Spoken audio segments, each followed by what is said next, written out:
Ooh, the Fate of Gundabad.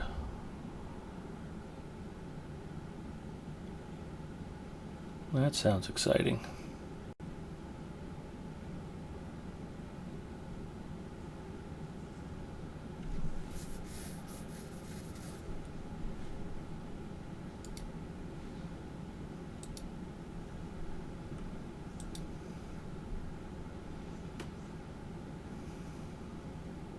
One of these days, I'll be able to explore Gundabad. Sometime in the far distant future when it's available for Lotro points. Hi everybody, it's Big Ed Mustafa. Welcome to Adventures After Dark. I'm excited to be here. I'm going to be continuing with Mandalinia. She's an elf. She's a rune keeper. She is on Evernight. And I have been working my way across western Gondor and gotten a big old chunk of stuff done. So let's pop in and see what's going on, shall we? And while I'm waiting for her to load in, I'll go host myself on my own channel. So if you're on the Big Ed Mustafa Twitch channel, you'll see Lotro Stream now. And if you're on the Lotro Stream channel, you'll see the Lotro Stream channel. It's all part of the symmetry. And again, my gratitude to the almost 300 people who watched last week's replay on YouTube.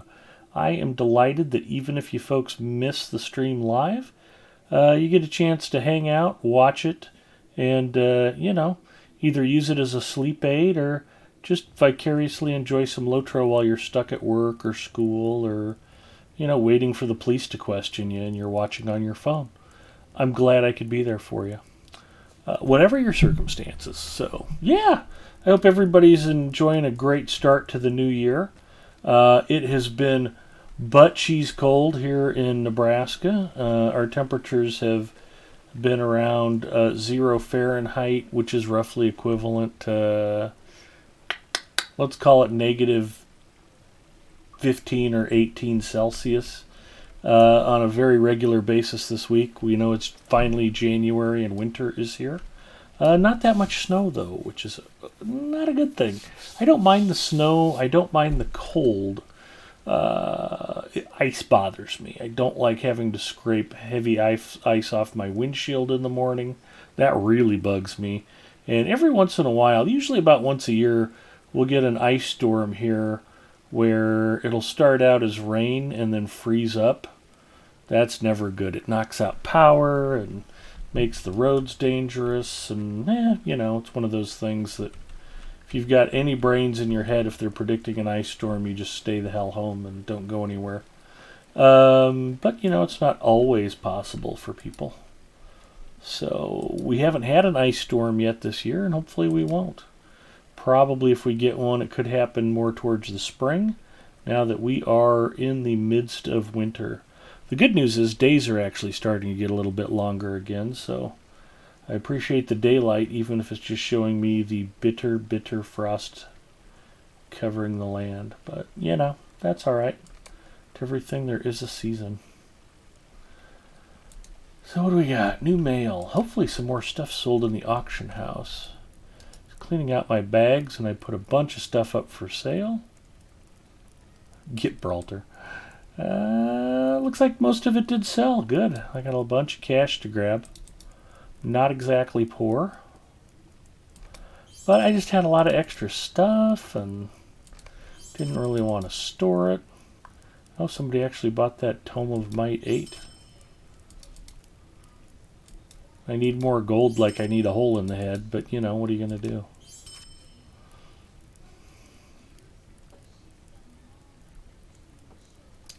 The only thing that didn't sell was the walnut. I guess I can go put that in the kin house. Let's see what Gipio sent me. Ah.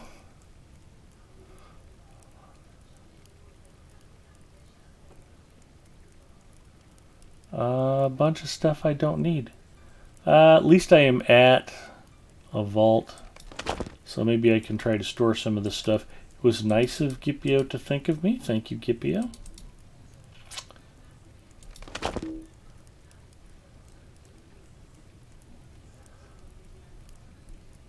Looks like he didn't get all the gems polished.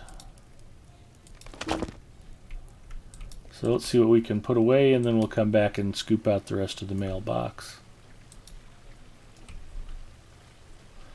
Lots of good folks streaming right now. Eldolith was being hosted when I went live.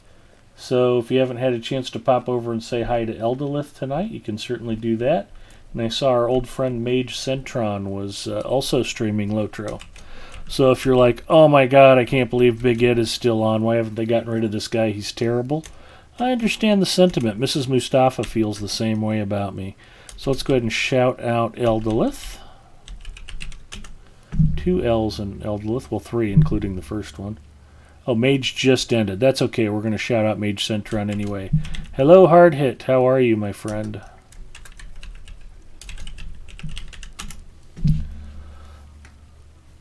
So there you go. So Mage Centron just ended. But, yeah, it's just always great, you know. I remember the days when you'd look for somebody streaming Lotro and there wasn't anybody. And now sometimes we'll have 15 or 20 people all streaming Lotro at the same time. I think it's terrific. I'm delighted to see it. Rich iron. Oh, nobody needs polished adamants.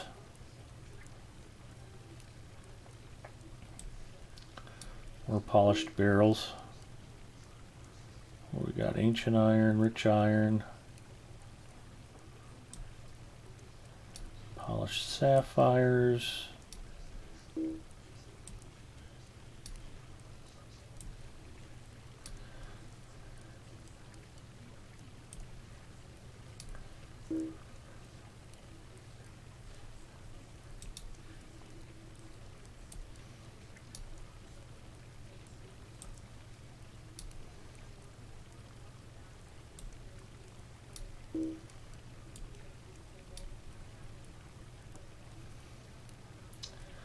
Kazad gold.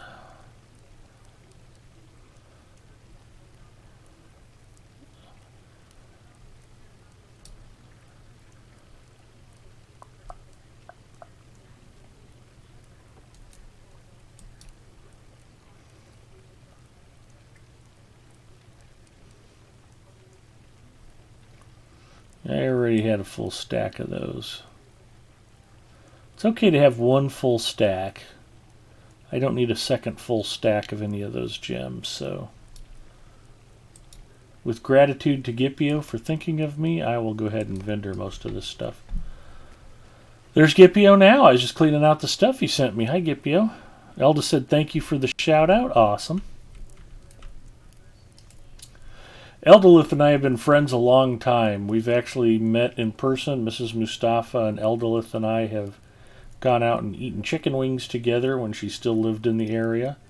And she helped me set up my Moobot when I first started streaming Lotro. And to this day, whenever somebody gets timed out for using too many caps, I'm always like, sorry about that. Eldolith programmed my Moobot. So I've been using that excuse for, I don't know, 6 years. It's been a long time. So,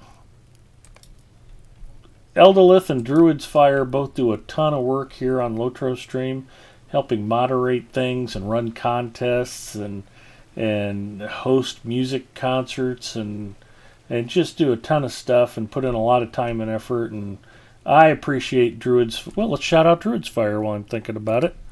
Much love to Druid's Fire and to Eldolith, and the community would be much worse off without either of them.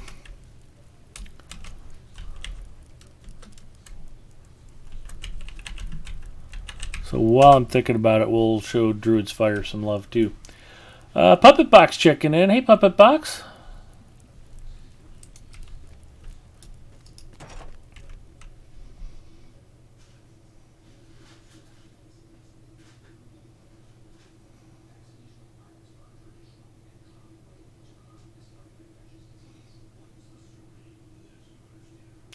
Owen32 checking in. Hello, Owen.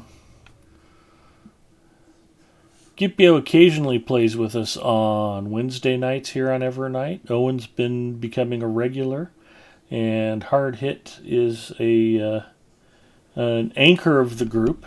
Always appreciate his help and guidance while we're figuring out what to do. We went out and hunted roving threats for the first time on Evernight last Wednesday, and that went really well. We got all the roving threats for 4 different regions.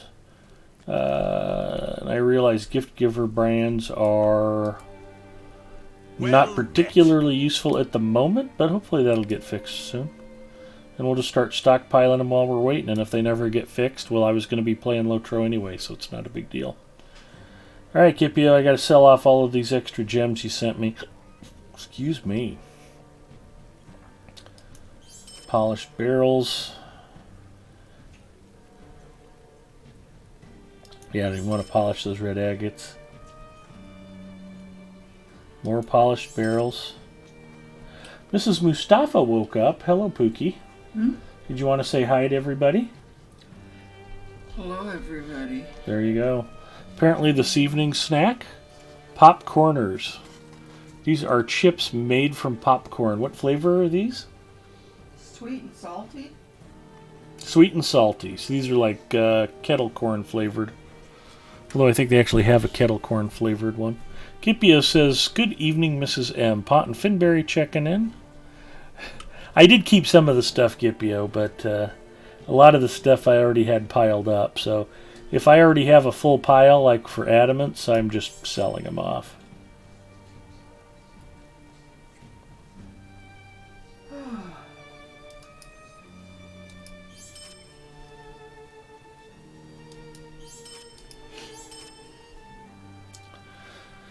But if I'm selling a stack of this stuff, it's because I already have 500 of them in my storage.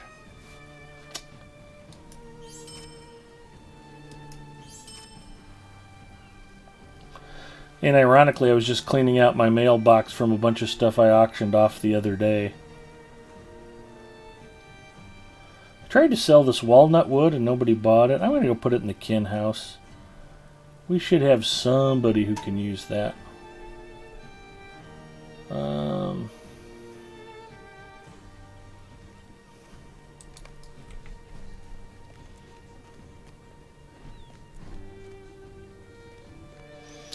But yeah, the roving threat hunt was fun, and we were rather successful at it, and hopefully we'll get a chance to do more of that.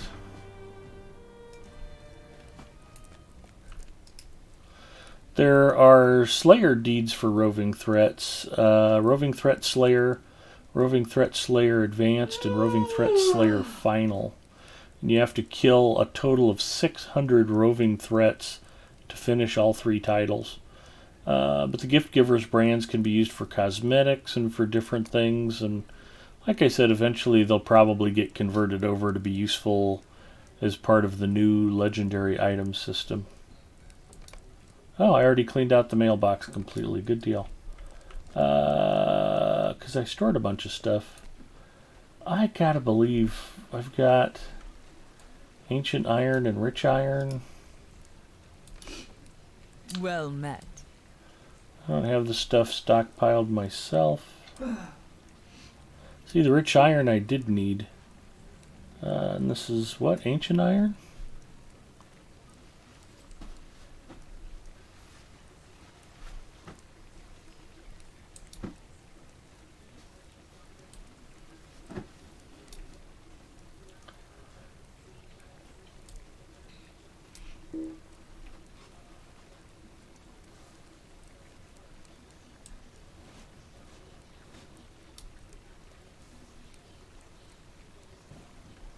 Rittermark Skarn.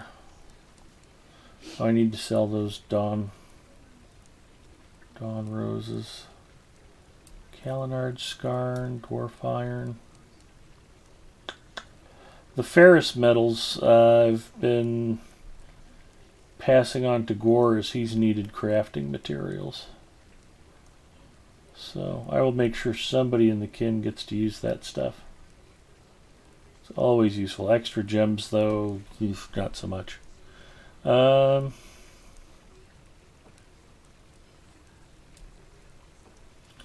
apparently I just have chunks of Rittermark Skarn socked away.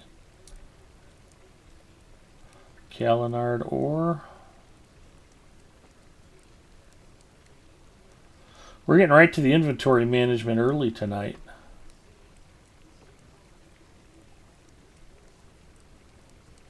That's alright, I've wasted time on stupider stuff. I'm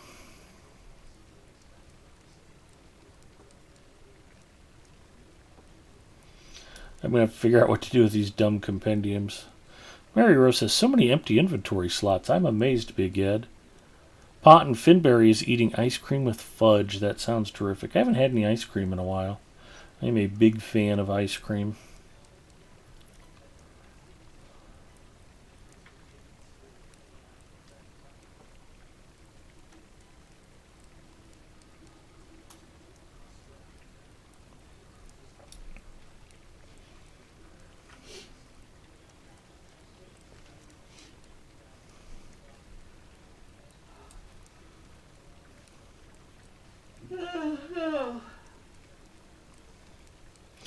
Yeah, last I saw Mrs. Mustafa, she was out cold on the sofa.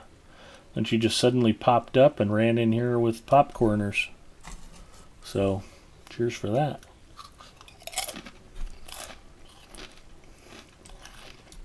Mary Rose joined us for a while on Wednesday. That was fun.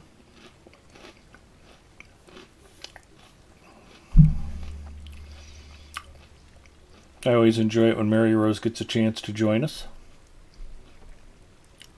Pretty late on a weeknight. It's not always a good time for her, but if the stars align, sometimes she can be coaxed into coming out and hanging out with our motley crew. I guess that's good enough for now.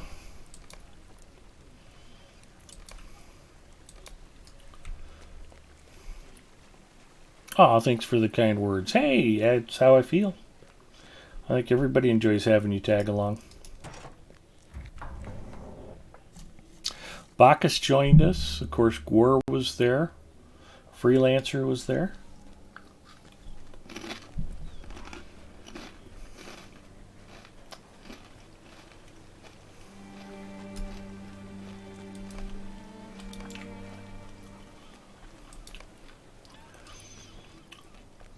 So I have started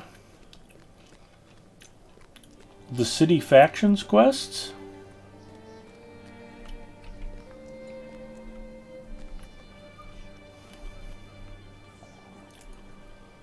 What else do I have for quests?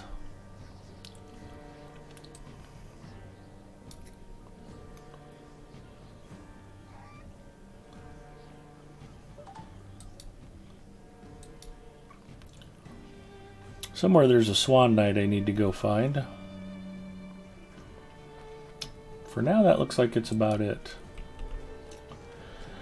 The Minas Tirith dailies here, if you haven't, or Minas Tirith, the Dole Amroth dailies here for the different sub-factions within the town. There's some pretty cool slotted armor you can get. And the only character I think I've ever bothered to get the whole suit on is Galadriel, my champion on Arkenstone. And she has the full Swan Knight Champion's armor set, the Sea Reaver set, and it's pretty cool. I like it from a cosmetic standpoint. It's very nice looking stuff. Oh, it's not slotted. Very good. It's just got built-in buffs, and there's set bonuses. But of course, the problem with it is like everything else. Oh, does this not expire anymore? Well, that's very interesting. I haven't even looked at the Runekeeper armor. You know, I've only gotten as far as the library so far, so it's not like I'm going to be getting this armor tonight or anything. It's just fun to look at. In addition to having class-specific armor, it's a bit of work to be able to actually earn all of that. The problem is, What news do you bring, well, let's go look at, well, that's the heavy armor vendor. Okay, so you can get class-specific armor with class-specific set bonuses, or general light, medium, or heavy armor from different vendors. That's the heavy vendor. I think I just saw the medium vendors right here. And those have essence slots on them. Here's the Rune Keeper armor. These are troublesome times indeed.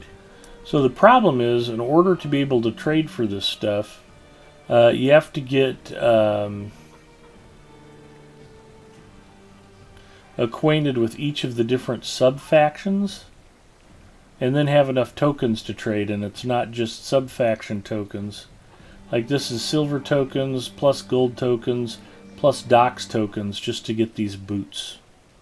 And they're probably pretty nice boots. Yeah, those are some good bonuses. And good set bonuses too. So it'd be nice to get this stuff. It's a lot of grinding, and we'll probably move on before I get it done. But the whatever the library faction is, warehouse, bank, Swan Knights, library. Okay, spent all my library tokens. So the first piece I'll be able to get will probably be the gloves. And I'm wearing gloves that are just as good already. So, not a big deal. And it takes a lot of work. This was kind of put in as a time sink while we were waiting for more new content. And it's never really been updated, which is kind of a shame. I was always kind of hoping they'd come back and revisit this and maybe do a little bit more. I love Dole Amroth. I think this is one of the prettiest places in the whole game. It's an absolutely beautiful city. You've got fountains, and you've got tapestries, and you've got this blue gauze cloth billowing in the breeze, and swans and fountains, and there's a harbor, and it's full of ships and seagulls overhead. It's one of my favorite places. Usually I'll keep the travel point here, and on my higher level characters it kind of becomes a favorite fallback spot to craft and to visit the vault and the auction house, just because I always like coming here and it's just pretty. You used to be able to just pop through this door to get to where you needed to go. I don't remember the dynamic, but maybe you have to do something with one of the factions to unlock it. So, what do we got here? Gondor needs your aid. Speak at the start of the training exercise. Some of these quests are pretty tough. You get run up on by 3 or 4 melees in their signature, and I've had trouble on some of my not heavy armor wearing characters getting their butts handed to them. We could talk to... I don't know if I want to do any of this stuff tonight, to be honest. Given the state of that armor, it's kind of pointless. So maybe I'll just continue on with the quests.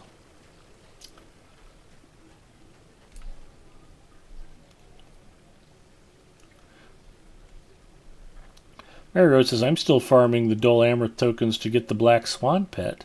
Pont says, that's why I use the stone item to disable XP, so I can do stuff without over-leveling the area. Well, I'm about on level. I might be a little high at 102. But, you know, that's fine. And when Zinger and I came through here when I was playing Lenorian, we really skipped past most of the single-player content here in Western Gondor. It's fine. It's fun to do. It's good storyline stuff. You meet Jawjax for the first time and hang out and run some quests with him and do some things, and it's all good. We'll do hatchets and fur again. I got plenty of both.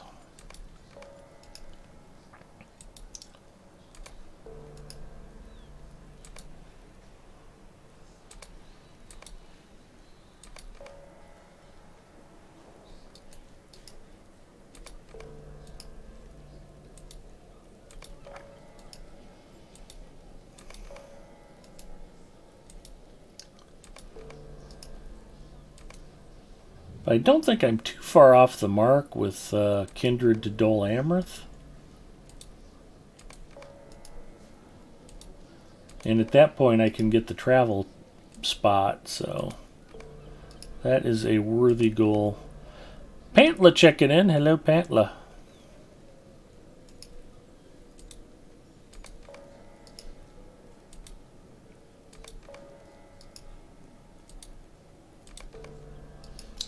So Mrs. Mustafa tells me I'm finally going to get to eat sushi on Sunday. Looking forward to that. I don't have any plans for Saturday yet.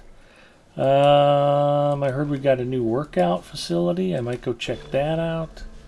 It wouldn't hurt me to get on the treadmill and sweat a little tomorrow. But we'll see. Task item limit reached. Let's see how close we are. Oh, baby. 1,700 points away from Kindred to Dole Amroth. It's a good thing. And I'm acquainted with the library.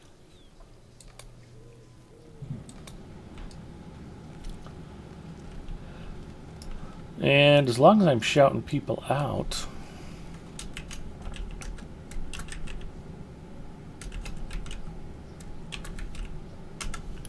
We'll shout out Manbear J. He's a UK streamer. He's a fun guy to hang out with. And Manbear J has never tried sushi. I was talking to him about it because I love sushi. It's lots of good stuff. But my advice to him was if you've never had sushi before, go to a reasonably good sushi restaurant. It doesn't have to be super high-end, but someplace that's got a good reputation locally. But go with somebody who's had sushi before and can kind of guide you around to some different things. Sushi is a little bit, and again, I'm talking from an American palate standpoint. I got a friend who is normally not a finicky eater, and he won't eat Indian food. His exact words were, "I tried curry once, I don't like Indian food." And I'm like, okay, there's a lot wrong with that statement. India is a whole subcontinent. It has dozens, if not scores, of different regional cuisines. And with 1.3 billion people, I guarantee you somebody somewhere in India makes food that my friend would think was delicious. But what happened is he went to an Indian restaurant, didn't know what to order, tried something and didn't like the first thing he tried, so he's out on Indian food. And part of that might be the different combinations of spices and things can be different from what the American palate is used to. Anybody who doesn't like Indian food, I mean, this is such a dumb blanket statement. They cook everything, they eat everything. There's a huge variety of seasonings and flavors and spices and cooking techniques, and as a whole, I find it all very exciting, and a lot of it is new to the American palate. Sushi is not what Americans are typically used to eating, and so it can be a bit challenging at first. The idea of seaweed being edible, much less delicious, can throw people off, much less the idea of, am I really eating raw fish? And there's a lot of sushi that's not raw fish. Sashimi is always raw fish, but sushi is often cooked. If you go into a sushi restaurant and you order shrimp or squid or octopus, it's all cooked. California roll is cooked crab and avocado. Sometimes crab with a K, but meaning that it's not actual crab meat, it's the fake crab. But most California roll variations are cooked. Freshwater eel sushi is cooked. And then they have vegetarian sushi. You can get Oshinko roll with the pickled daikon radish on it.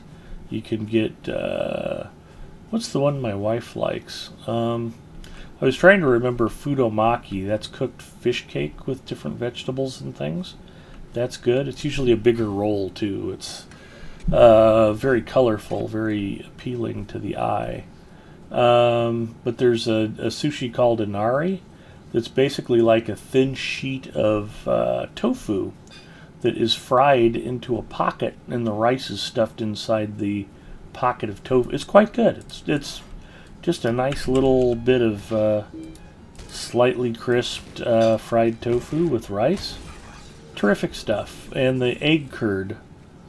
It's basically just cooked egg on rice. And my wife's a big fan of that. Mrs. Mustafa likes her eggs.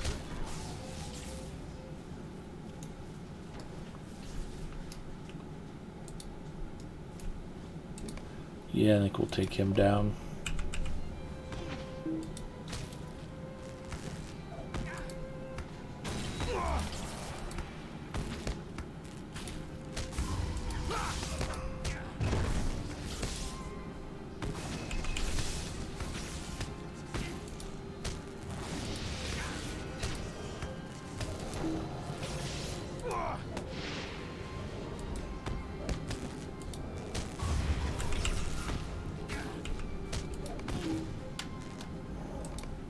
So I know we're getting into the food talk kind of early tonight, but I was just thinking about it when I mentioned Jay because we were talking about it the other night.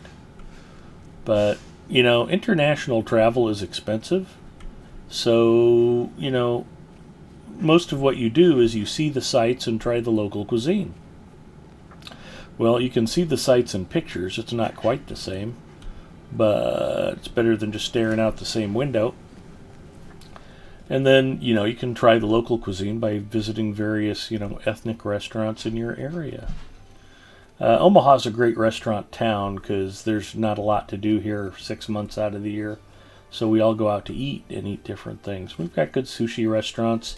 There's some good Ethiopian restaurants, Korean, Vietnamese, Japanese, Thai.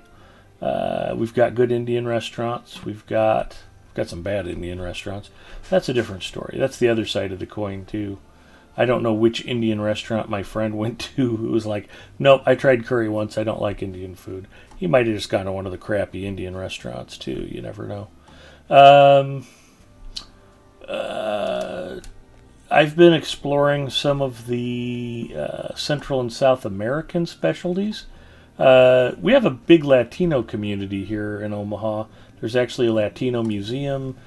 South Omaha, there's a whole row where there's like 2 full miles of little neighborhood Mexican bodegas and Mexican restaurants and just great little neighborhood places.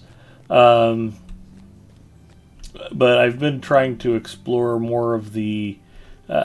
there's a little place that I found not too far from where I'm working now where they do Nicaraguan and Salvadorian type dishes. It's a pretty limited menu, but I've liked everything I've tried there so far. But, Ecuadorian food, Peruvian food. I guess in Peru they have like hundreds of different varieties of potato. And that's a thing there. Where am I going to go find the Swan Knight? I think he's on the way to Eastern Gondor. Or I don't know where I'm going, which could also be the case. But you need to get out and try different things, and because I really like Ethiopian food, and I hadn't tried it till I was a fairly old dude. You can imagine going half your life without having tried your favorite food. I don't know, the Ethiopian's my favorite, but it's really good.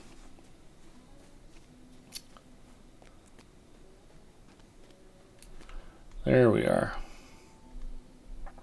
Pont says the main thing I really liked about Western Gondor and wish SSG would do it again is the player progression to unlock dailies, like everyone on a server worked towards doing X number of quests. Once the server reached that, new dailies were opened up. That was cool. How do you have one big bag? It is built into the user interface. There's a little gear here called Edit Mode. And with Edit Mode, you can move your storage slots around. And if you want 6 little bags, you can make 6 little bags. You can have 3 small bags and 1 big bag. And when you click Edit again, it'll only show the bags that have slots assigned to them. I like the one big bag. It works for me. Your mileage may vary. But it's not a plug-in. You don't have to do anything special. It's just built into the user interface. So, I was laughing. I saw Bloodborne. I was hanging out on his channel the other night, and he's running the one big bag, and he said that's one of his most commonly asked questions, too. How do you get that big bag? And I guess it's not really a thing anymore. I was going to say you used to be able to display your legendary items. You can add this to. This is built into the user interface. I had a friend ask me what plugin I was running to get that, and it's like, no, that's actually built into the UI. One of the great things about Lotro is seems like no matter how long you've played the game, nobody knows everything. So we all kind of help each other out and share knowledge, and that's part of the fun.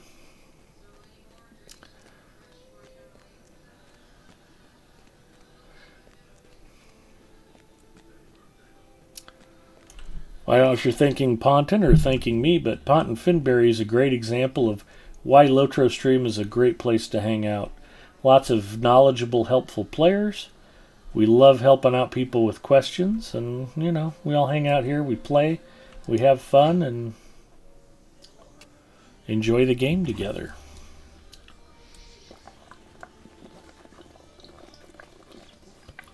That's good stuff. I did not have any Coke Zero today until this is actually my first Coke Zero of the day. I didn't even drink a Coke Zero with dinner. Went to a little barbecue place in Gretna, Nebraska for lunch called We'll Smoke You. Last time I was in there, I got a sandwich special for $10. Came with a drink and a side. I'm like, I'll just get whatever the special is again. Turned out to be my lucky day because the special that I had already committed to getting, you know, mentally in my head, turned out to be a half rack of ribs.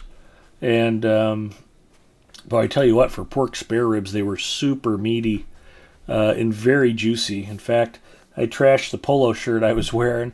I was biting into the ribs, and juice just came pouring out of the rib meat down my chin and onto the orange polo shirt I wore to work today.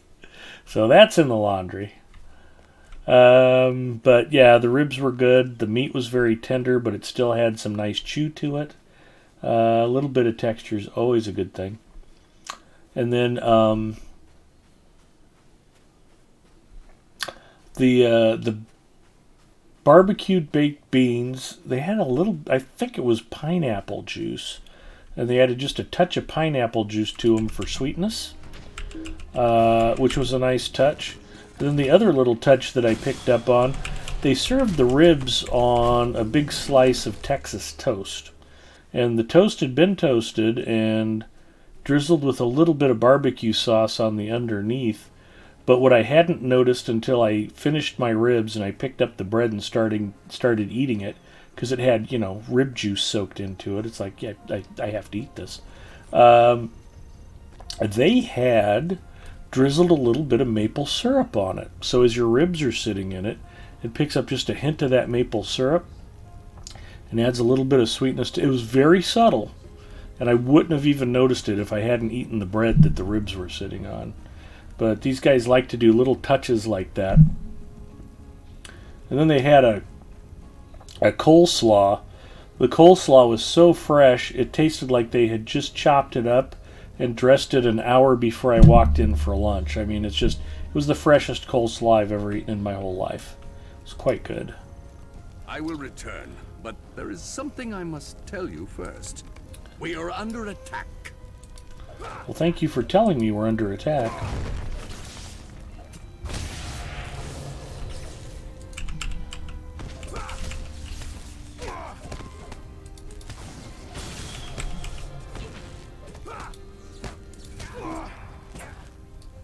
Are we still under attack, Nedros? Yes, we are.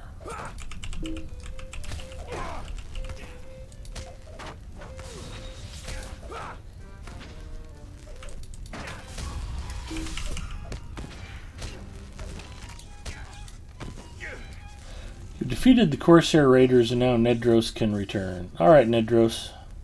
Go back to Dole Amroth as Lothriel commands. Sir Waffles checking in. Hello, Sir Waffles. Good to see you. Happy Friday.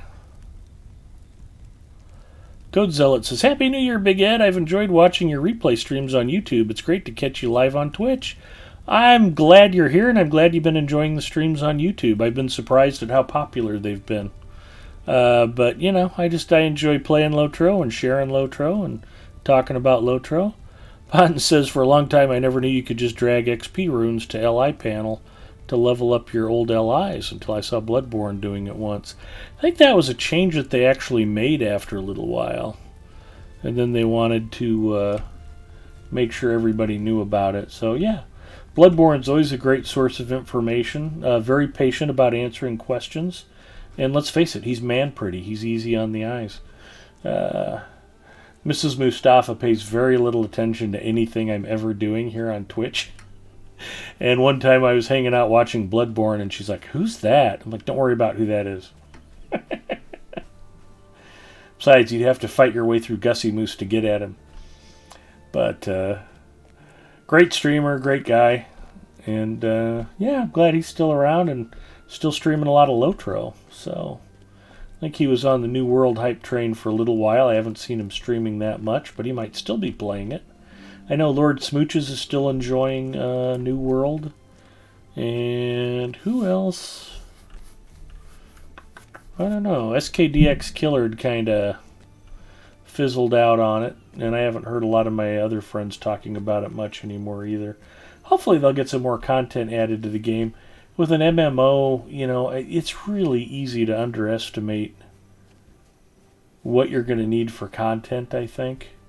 And, you know, Amazon, as long as they're committed to the game, they can keep developing it and continue to flesh it out and make it something special. Graphically, it's beautiful. It's a very nice looking game. It's built around a nice modern engine, and you know, I just didn't have a lot of interest in it myself. I kept asking people, "What's the story?" You know, you can join a group and try to control territory. It's like, yeah, I did that in EVE Online, you know, 2 decades ago, and I had spaceships. And it wasn't that interesting because it was too much sandbox and not enough story. EVE Online, however, excellent game. I still go back and dabble occasionally, but the problem is if you really want to get to the really interesting parts of that game where you're in an alliance with a bunch of different corporations and you're controlling sections of nullsec space, and you've got your own space stations, and you're mining rare ores, and you're fighting other alliances for control of territory. It's like having a second full-time job. I mean, it's a huge time sink. There's a lot of work that has to be done. Keeping yourself stacked and flush with cash and able to spend what you need to spend to replace ships and equipment, and it's a lot of work.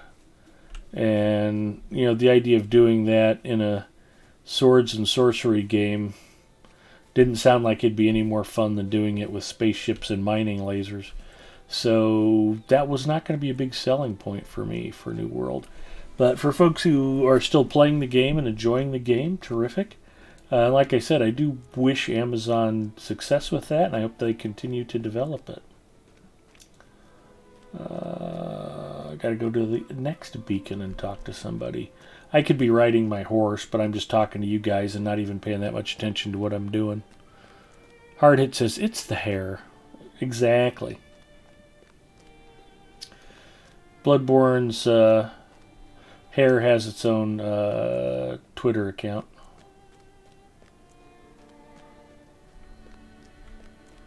It might be more popular than Bloodborne's own Twitter account. I'm not sure.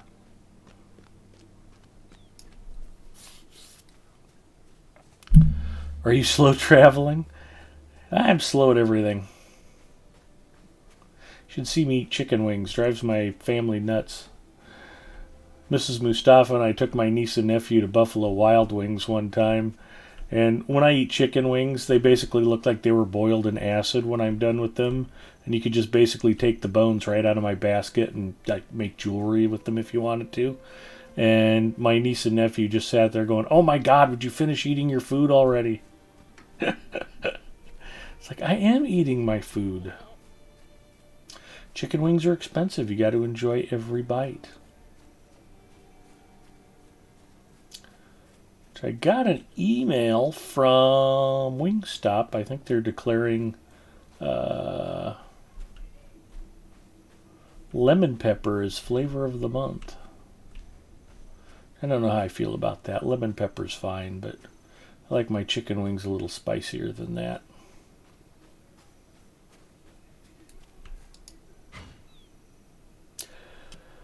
SKDX Killer checking in. Hi, Nick.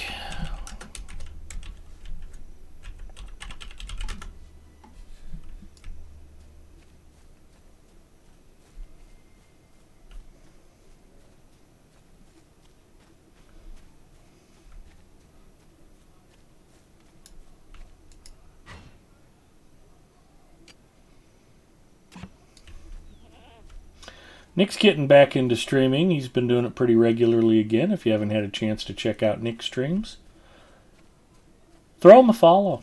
Show him some love.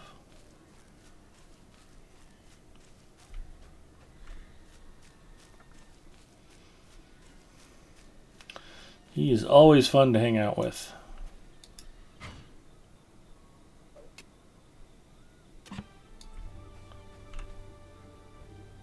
Can I get there from here? Maybe.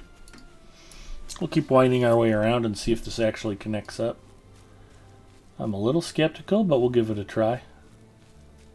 It's the worst that can happen. Oh, that waterfall doesn't bode well.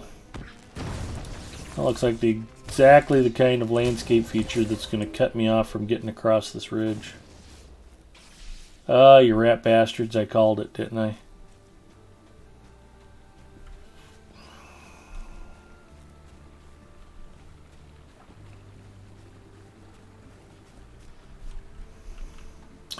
No!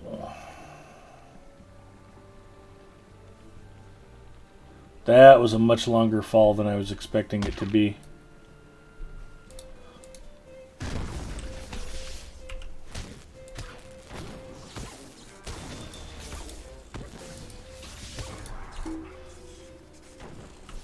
SKDX Killer is mostly a Fortnite streamer, but he does stream Lotro occasionally.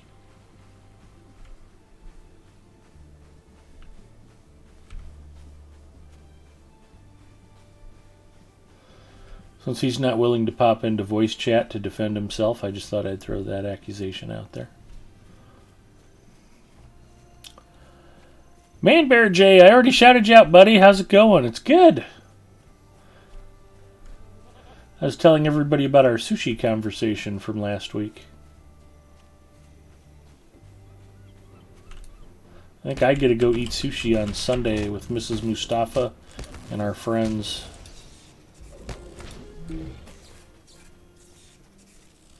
That ridge is still in the way. When is fast travel available for a player? Is it a certain level or a purchase capability? Purchase capability. It's open to VIP, and I think as long as you go VIP for 1 month, it unlocks fast travel. At least on characters that you have on your account when you're subscribed. So a lot of people just go VIP like once a year just to update their new characters and stuff. But the nice thing about VIP, and again, my problem is I'm kind of a unicorn. Whenever anybody goes, "Can you actually play Lotro free to play?" Everybody goes, "Yeah, Big Ed Mustafa does it." So I kind of feel like I would be betraying everybody if I actually went VIP finally. But it really improves the quality of your playing. And what I mean by that is you don't have to spend as much time on character maintenance. A lot of things are just easier to do. You get 500 extra Lotro points a month to spend on whatever you want to spend on. Expansions or added content or quest packs or extra skirmishes. But VIP unlocks a lot of stuff automatically, makes swift travel available. You don't have to go to a town to use the mailbox. You can send and receive mail anywhere, which is really nice if you need to send some stuff out to alternate characters because your bags are full. You know, you don't have to run to town to do a lot of that stuff. You can use your destiny points. But it makes the time that you spend in game more fun and productive. And I'm just extraordinarily patient compared to a lot of other gamers, I guess. I don't know what it is. I'm used to playing free to play, and little things like not having fast travel unlocked don't bother me that much. I mean, I could have been riding my war steed this whole time, but I've been picking up Skarn deposits and just fighting some of the landscape creatures.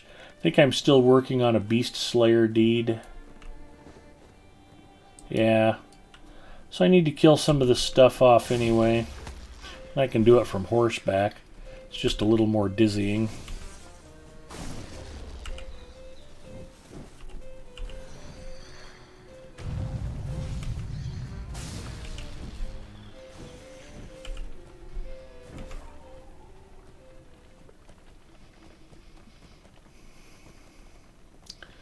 Like, where the hell was I going?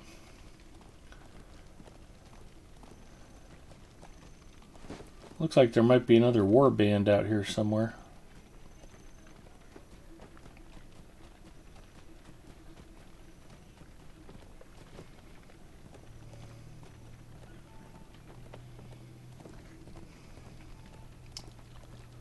Only the ones you discover while VIP is active. Okay.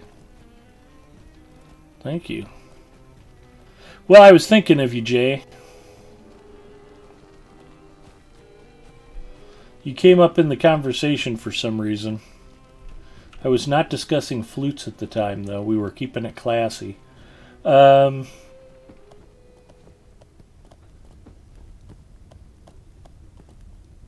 Discovered Magond. Is there a dude here I need to talk to? No, I'm at the wrong...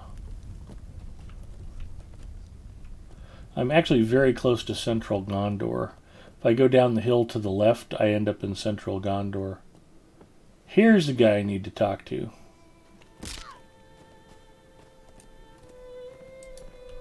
I have broken my horse's leg. Were you talking about the world's most handsome men? Sure, let's go with that. We were talking about Bloodborne.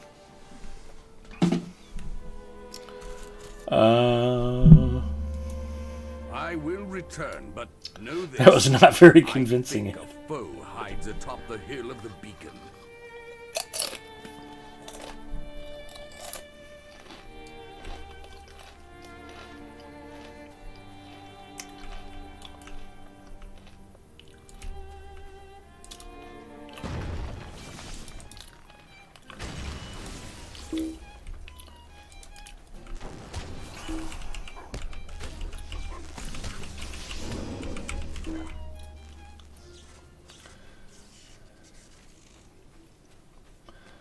Jay is definitely a sexy, sexy man. Don't doubt it for a second.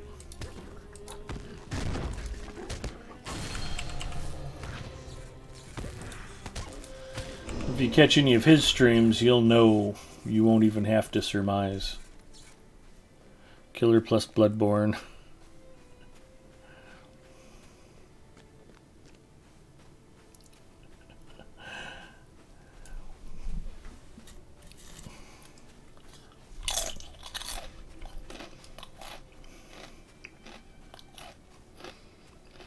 I think it's my hairy back that drives them so wild.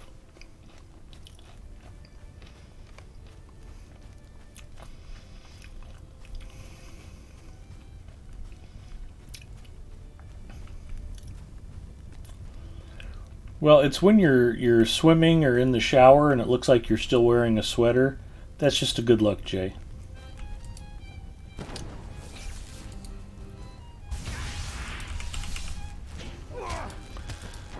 Why is that dude wearing a sweater in the shower? Oh, that's just Jay.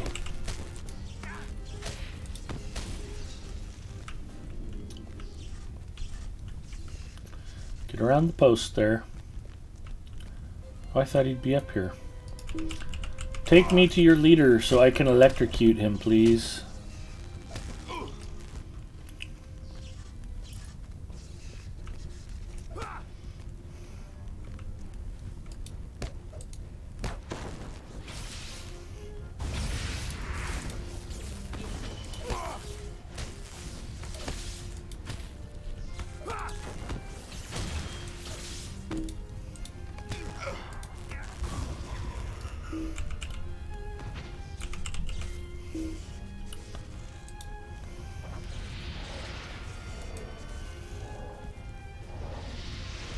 We ride for the Blackroot Vale.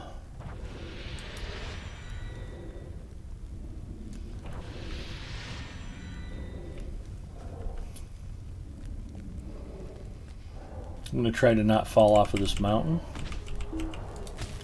Hey, the leader respawned again.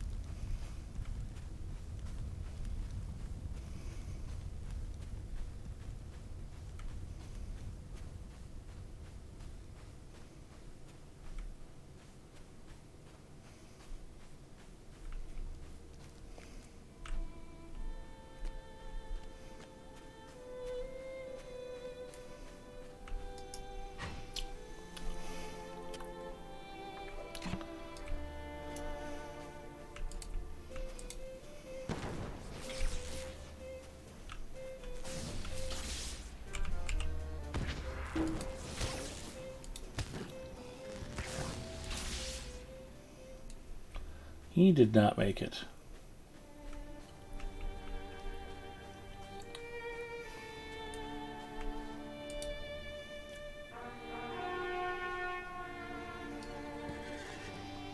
I'm really only a warband or two away from being kindred. That would be okay.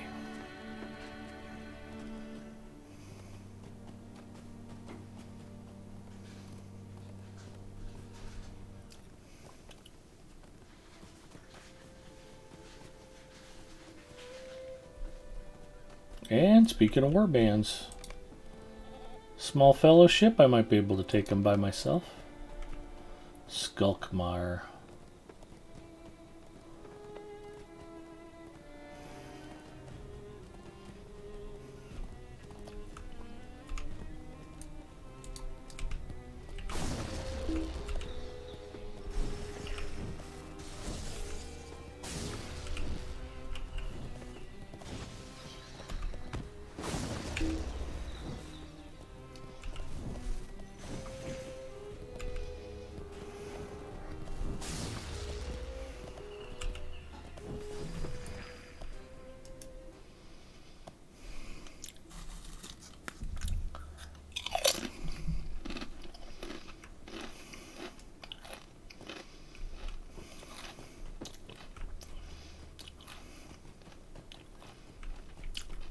What's a big Avank?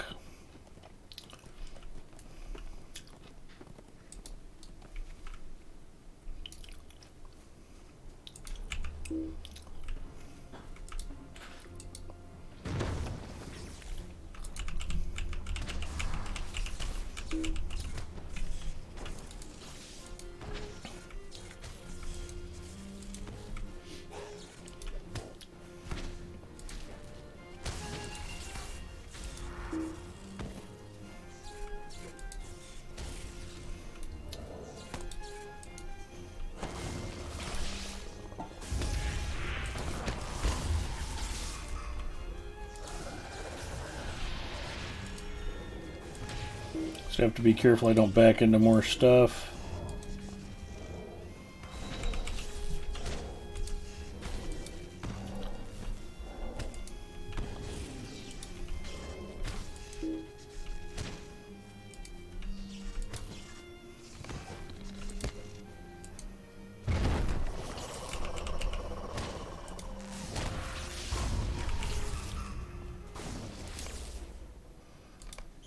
Warband defeated. Every once in a great while, you'll get something cool as one of those warband rewards. I got a spotted worsted skin on Galandriel one time. It was just a random drop for knocking off some innocuous warband I happened across. Like, oh, cool.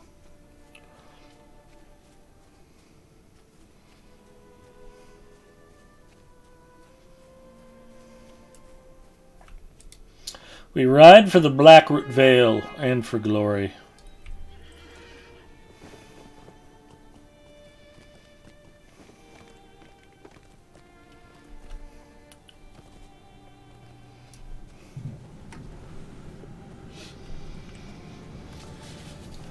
Oh.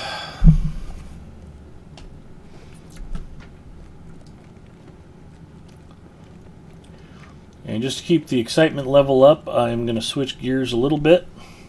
I've got another strawberry apple venom ready to go.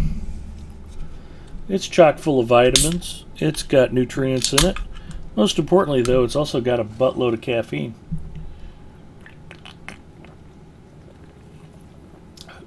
It's got two things going for it that most energy drinks don't have.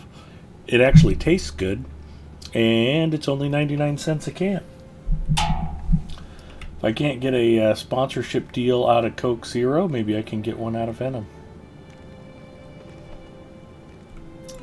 Anything's possible, I guess. Tux Ramus checking in. Hello, Tux. That's the Liquid Death. That's 99 cents.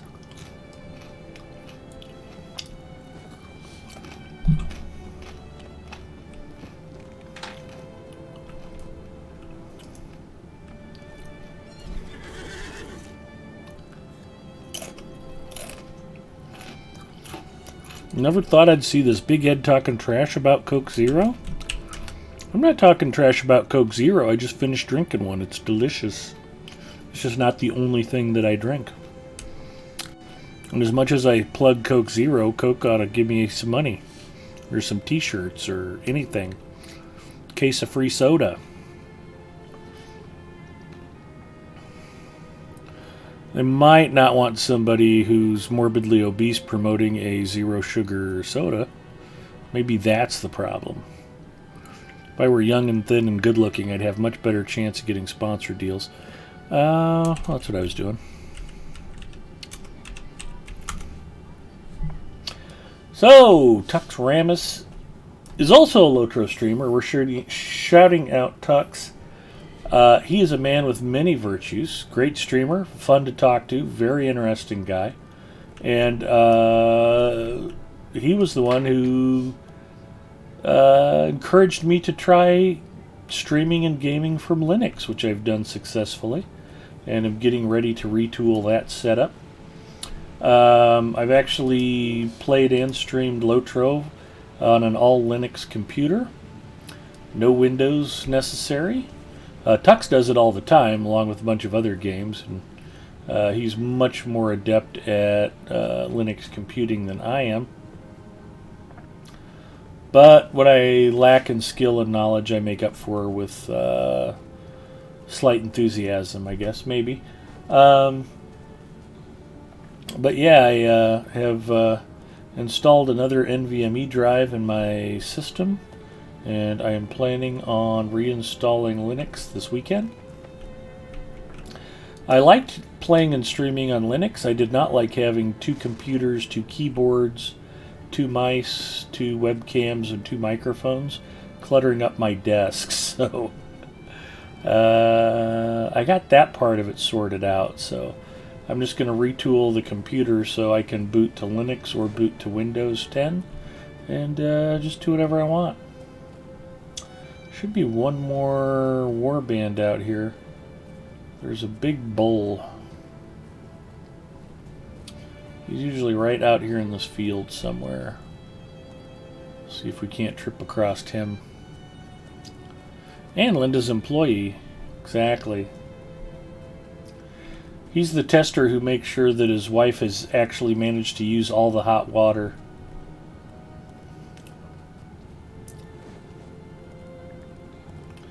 Although he is rewarded with bacon, so it's probably worth it. Hearing the stuff you guys ate for Christmas dinner, that just sounded terrific. There's Linda now. Hello, Linda.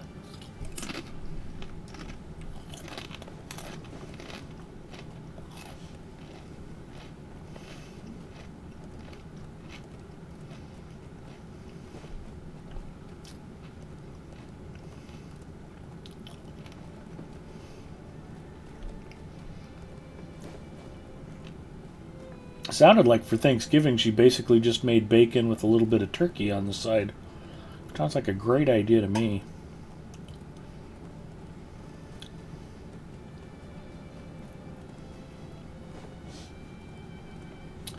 That's weird. I wonder where that great bull is. Maybe I can catch him on the way back.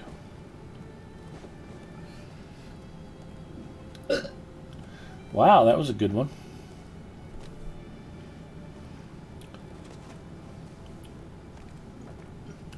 I'd trade bacon for hot water any day. Exactly.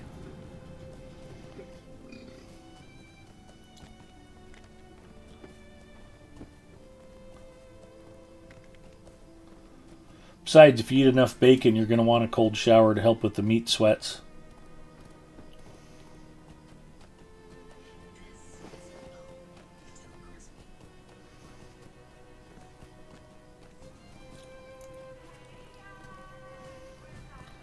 You know what? I actually do have a quest or two right around here somewhere.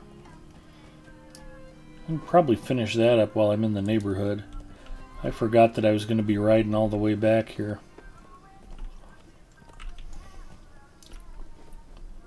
Check that out. Western Gondor, Lamadon.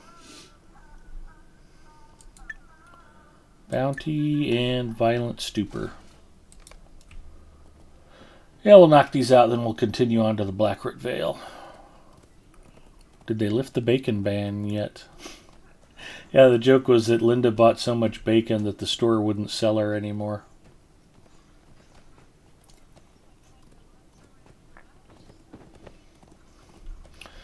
Then they were telling us the recipe for the spiced cork beef that she made at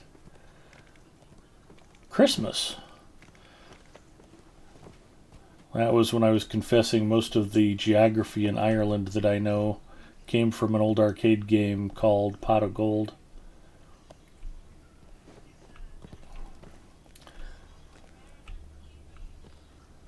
Can't help it, Tux. We're just ignorant about the rest of the world here in America. Chef store is limiting to 1 cart now.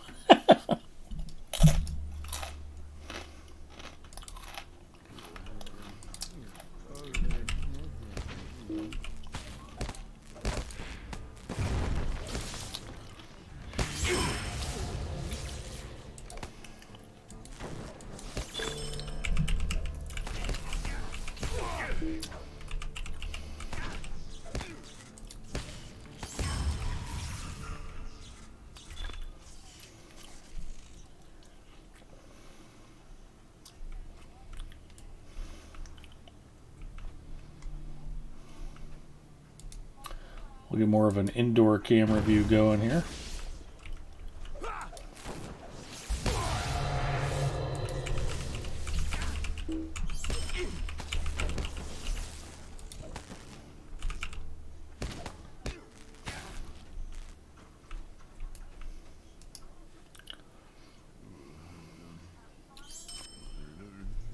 Spiced beef is a very Middle-earth style recipe, I think. Apparently I was responsible for shifting the fatback market price. Ooh, housing writ sale. That would be a good buy.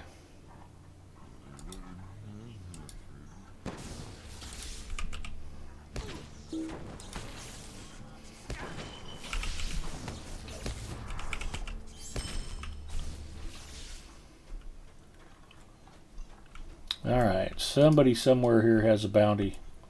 I'm going to find him and I'm going to put him down.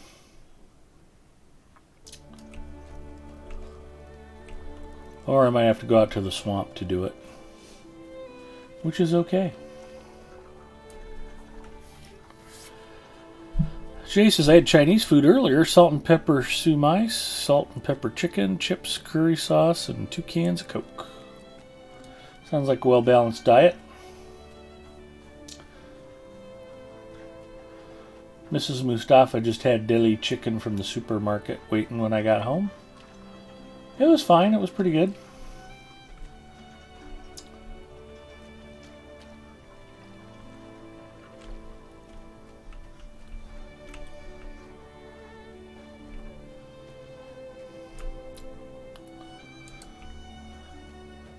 I was just glad after dialysis she felt well enough to actually go to the store today. That's a blessing. Some days it wipes her out. She just comes home and crashes. Those are usually days when I need to stop and pick up something on my way home.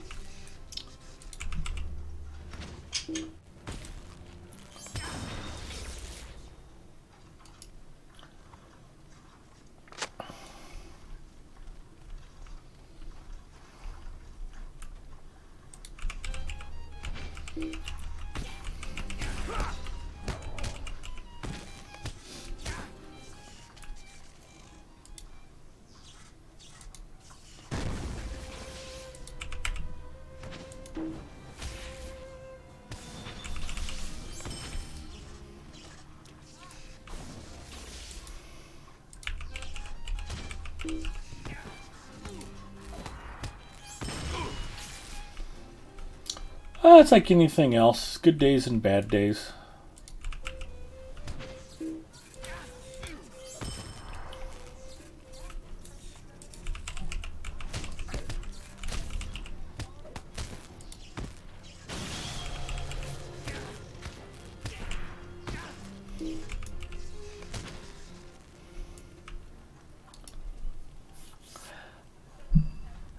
Hey Ed, you had takeout today? No, actually, Mrs. Mustafa picked up chicken from the baker's deli. I was just talking earlier about a little barbecue place out in Gretna I had for lunch, though. When I worked with Daddy Hutch, we had a barbecue place just a few blocks from the data center called Swine Dining. It was fantastic. I think I probably went up a pant size or 2 after they opened. But this place is called We'll Smoke You, and I went there for lunch today, and it was pretty terrific. I was quite happy. Hadn't had barbecue in a while.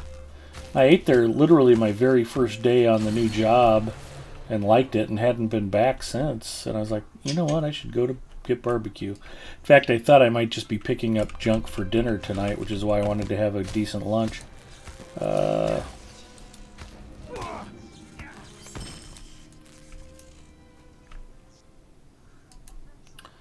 And hello, Daddy Hutch. I had work with a side of work for lunch. Well, you remember what I always used to tell the new guys. Nobody cares if you get lunch except you, so make sure you eat.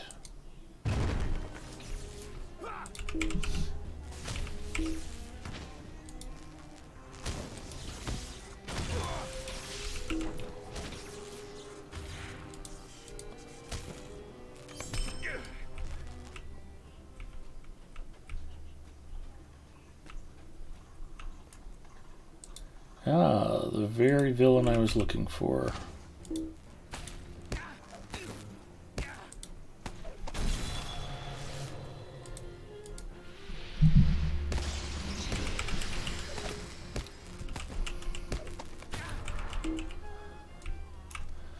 Not gonna lie though, the barbecue might have made me a little sleepy when I got back to the office.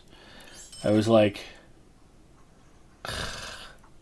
other than something I haven't worked with before, and if you guys know PowerShell, you're going to be like, it's the easiest thing in the world. It's not the easiest thing in the world. So I'm starting to trip across some administrative functions we're supposed to be using Microsoft PowerShell for, and it's just like, oh my god, I hate this so much.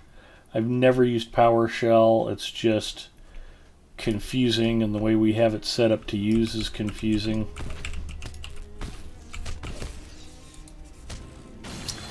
Overall, the new job's going pretty well. I like it there.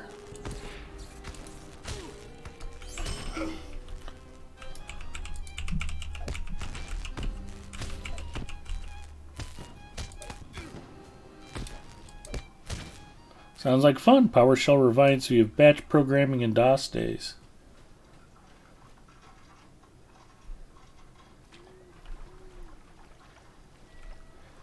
Yeah, Daddy Hutch has been in the IT game a long time, too.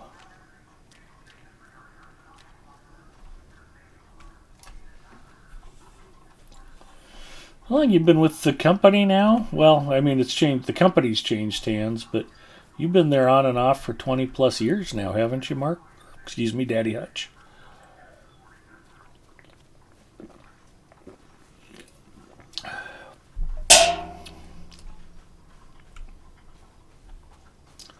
A long time.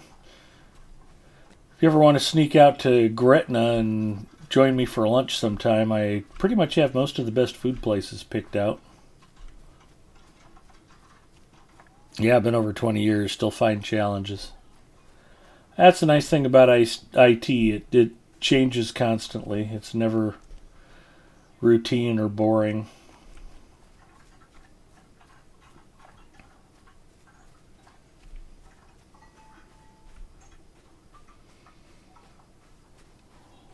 Actually, you're probably finding it easier to keep your weight down now that you're not going to lunch with me on a regular basis. I'm a bad influence.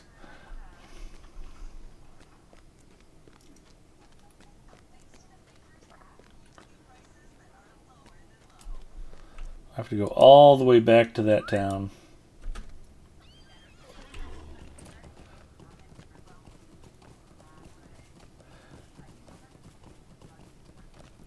I did not shipments from UK last month, US Customs encoding, etc. I'm my own worst influence, so don't worry. Okay, fair enough.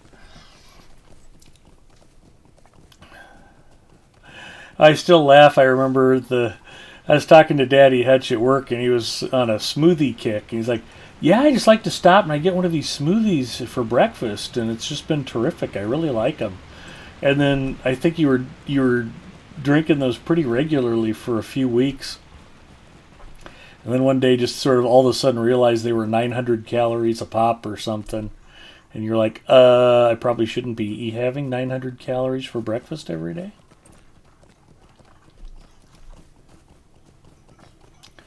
And stuff like that sneaks up on you where it's like, well, it's a smoothie. Of course it's healthy. It's just like some yogurt and a little fruit.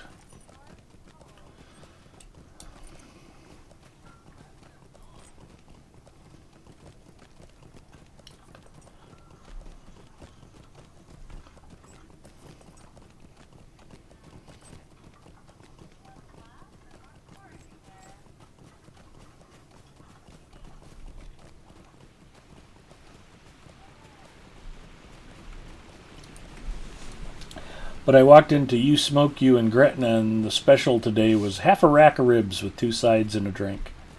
It was a lot more lunch than I intended on eating, but it was delicious. Yeah, the Smoothie King, 50 ounces of sugar. Actually had my neck cramp up due to sugar shock. I couldn't hardly move for more than a minute. Yeah, that sneaks up on you.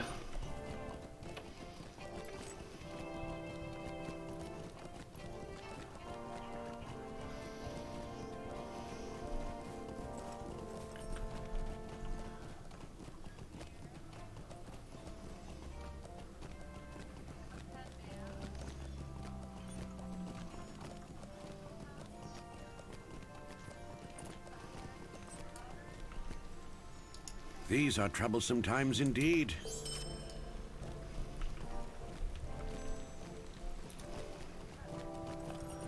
Bounty complete. So now I really have nothing else but to go to the Black Vale. We ride for Moorland and for Glory. Could be some dark chocolate peanut M&Ms, but I think they're broken. They all have W's on them. Jay says, I've never been a rib guy, but I'd imagine America has better ribs than the UK. I would not take that bet. You're probably correct, Jay.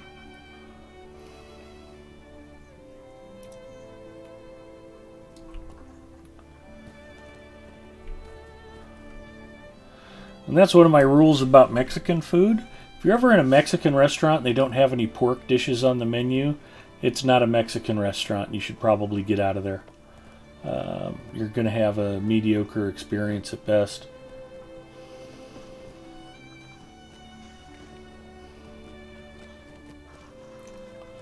Well, maybe I can run into that great bull out here. There he is, the great bull. That was well timed. Where are you at, big fella? There he is.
He's still looking pretty healthy, isn't he?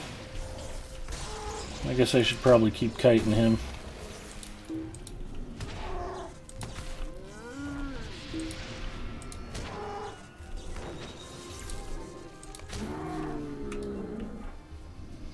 Actually, that's one of the things that I had trouble with when I first started playing Apex Legends.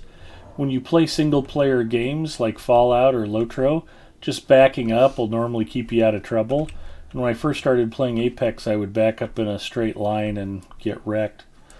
So I had to get smarter. Not easy for me.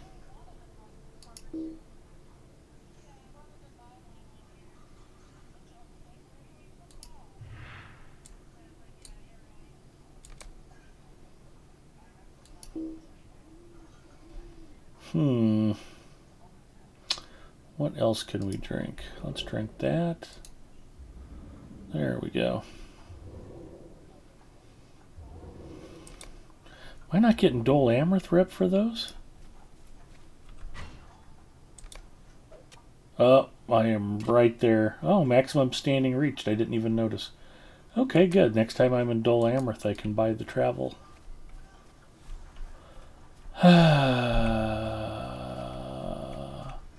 Okay, that's where that is, so I need to be going that away.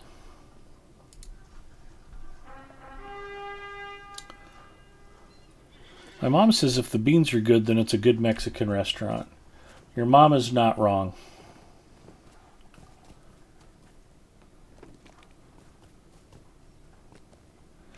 Gussie Marie! Hey, bae.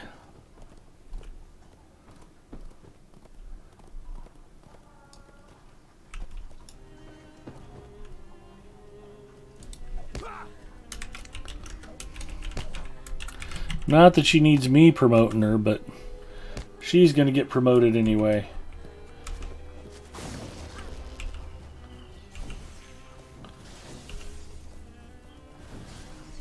Gussie is a longtime Lotro Stream team member. And a great American.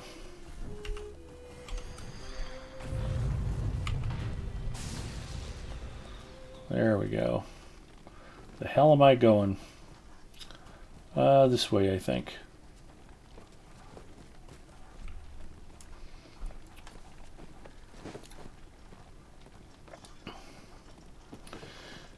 Yeah, I stopped to shout out Gussie, and somebody ran up on me.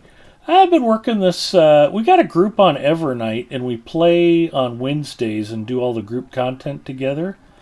And I've been playing her on Friday nights doing the solo stuff, just kind of so I can keep up and be ready to go on Wednesdays with the group stuff. So just working my way across Western Gondor. I just about have it finished up. And then I can switch over to Central Gondor. But we just started doing roving threats Wednesday night. And we wiped all the roving threats in the Misty Mountains, the North Downs, Angmar, and Forakel. That was a good time. But we normally have 6 to 12 of us almost every Wednesday. And we've done all the group content we can think of up till level 100 so far. We've done Dragok, we've done Saruman at Orthanc, we did Helagrod, we've done the Rift, we've done a lot of skirmishes, we've done all the epic battles multiple times. We've even done the 12-man raid version of the Deeping Wall epic battle, which is super fun and kind of crazy. If you haven't done it before, that's actually pretty neat. There's a lot of stuff going on in that. But yeah, it's just been a good time. I play with Hard Hit and Gore and Freelancer and Zinger, and Owen 32's been joining us, and Lord Smooches occasionally, and Nick was supposed to be playing with us, but he kind of weenied out. We stay up too late for him. He likes to be in bed early.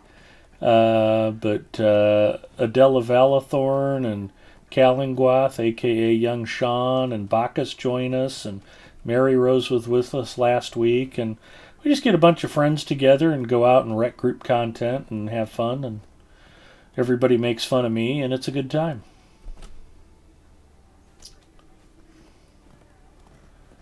Hard Hit still likes to throw Nala Dune in my face.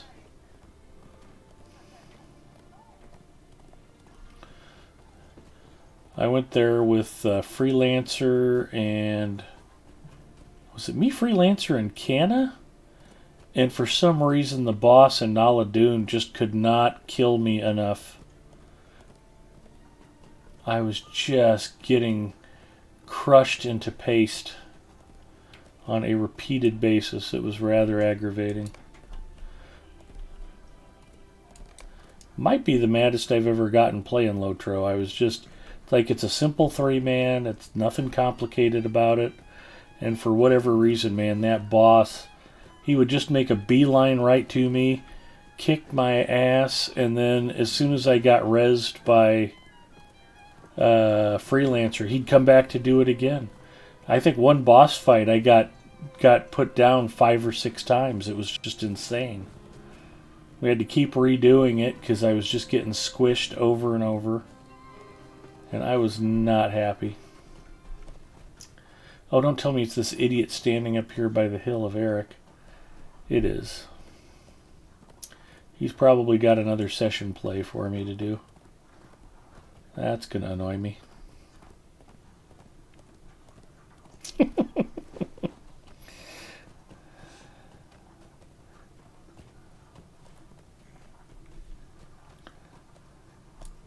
I will continue paying you back, Hard Hit, don't worry.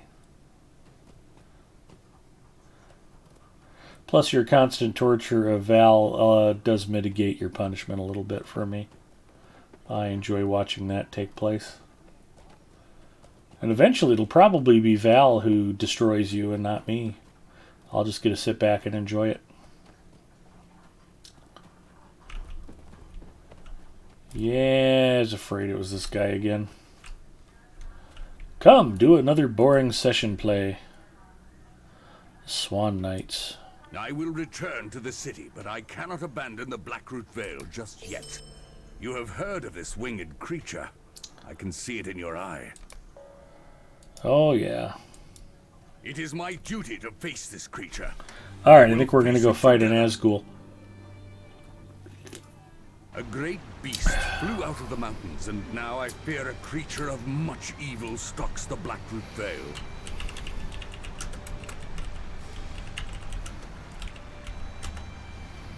There we go. Hard Hit has been timed out for 10 seconds.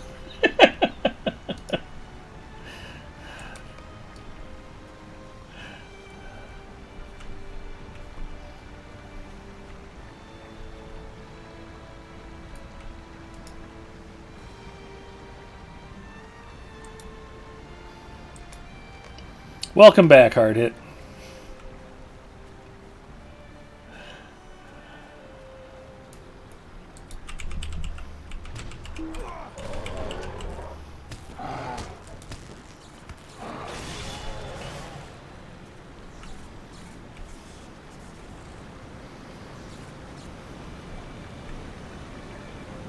Worst 10 seconds of your life.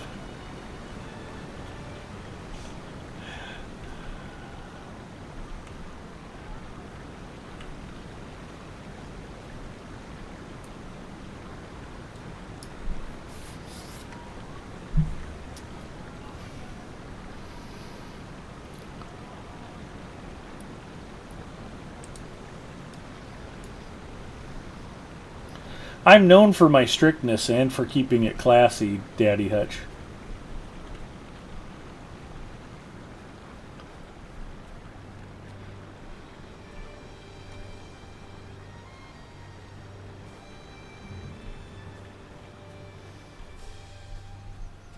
The Bane of Rune.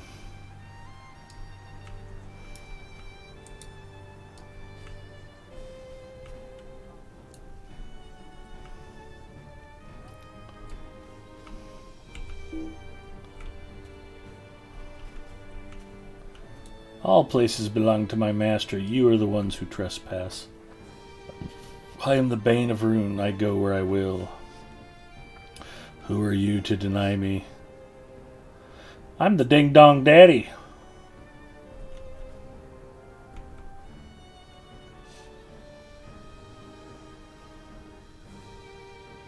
Mandalinia. You are known to us. You will not leave this place alive.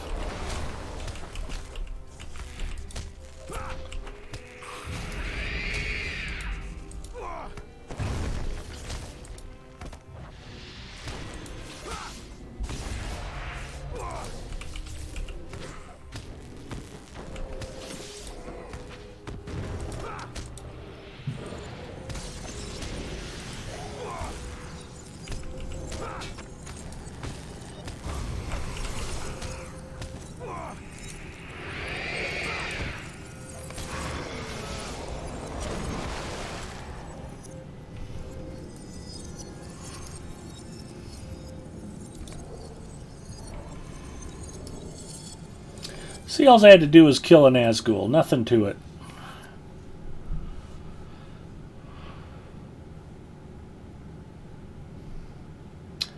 When I get back into the good graces of the mod, you'll have to send them a case of Coke Zero. That'll work.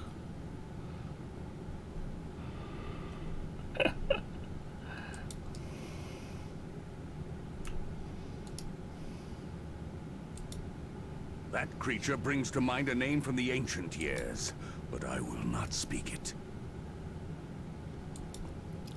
Lothiriel must be told that servants of the great enemy walk in Gondor.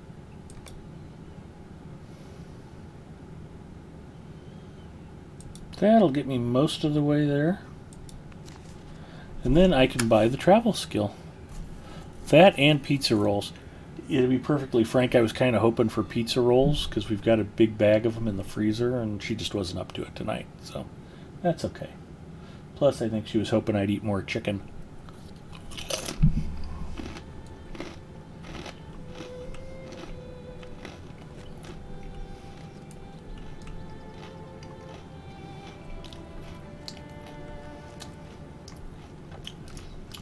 We ride for Dole Amroth and for glory. Sometimes indeed.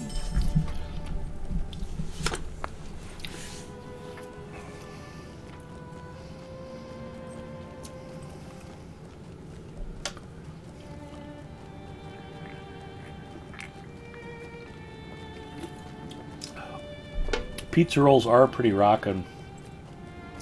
Oh, I gotta say, one of the things that I really miss, we had a Brugger's Bagels right by our office and another place called the Bagel Bin that wasn't too far away. They're both terrific bagel shops. I don't think I can find a bagel in Gretna, Nebraska. I haven't had a bagel for breakfast in so long it hurts me to think about it. I like me a good bagel with a smear of cream cheese in the morning. Makes me happy. I've been craving it. When I got home and we were eating dinner, we were watching a rerun of The Closer, and they were interviewing some drug lord, and he was there with his attorney. The FBI was questioning him, and they were serving him bagels. And the assistant chief was like, or deputy chief was going, "Are you just going to sit there and let him lie to you and eat bagels?" And I was like, oh, bagels. So that's the topic we haven't discussed on here. Favorite bagel combinations. Brugger's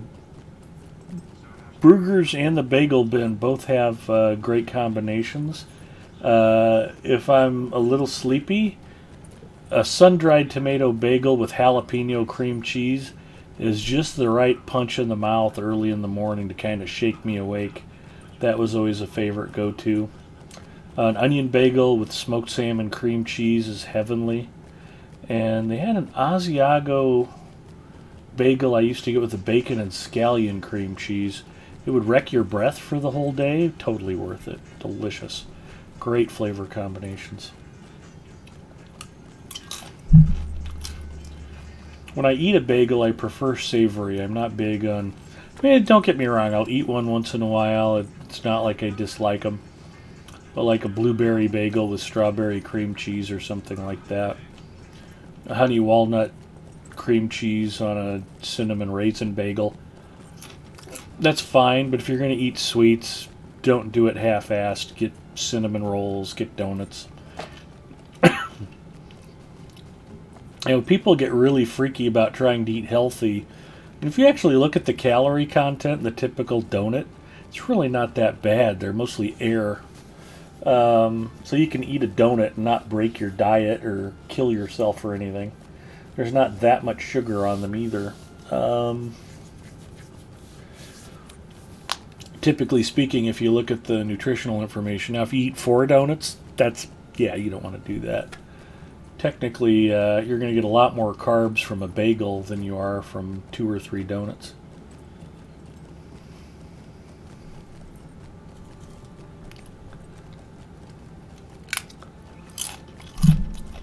Zanaz Cherie 32, hello. Welcome. Gussie likes cinnamon raisin with cream cheese. There you go. Not a whole lot in Gretna. Sep outlets, yeah.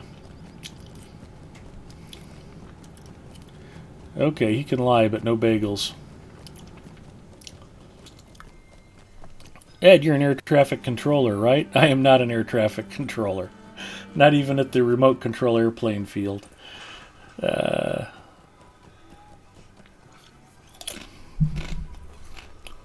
Who eats a donut?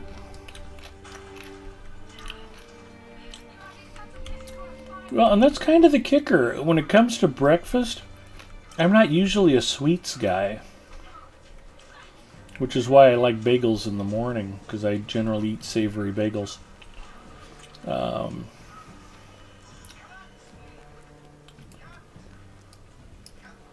that's a thing. Gondor needs your aid. Dang it. Now repairs are going to be more expensive.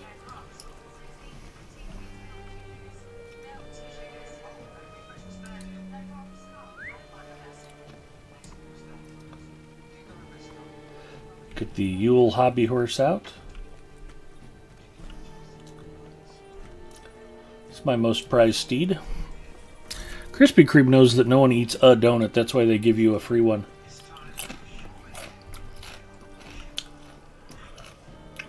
Well, ever since Mrs. Mustafa got vaxxed, we can't drive past Krispy Kreme without her whipping out her vaccine card. Stop by Krispy Kreme. Hit the drive-thru. I want my free donut. I don't know if they still have them now, but one of my favorite things that they roll out in the fall are the pumpkin spice donuts. That makes a trip to Krispy Kreme worth it. Leaves the rest for the lunch scavengers.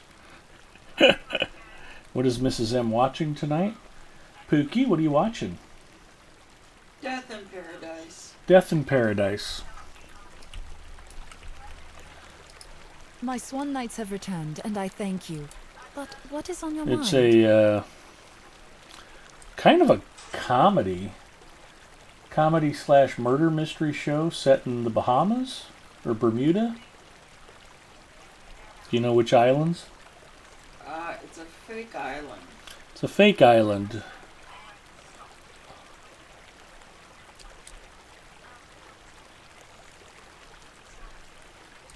I know that further battle with the Corsairs is unavoidable.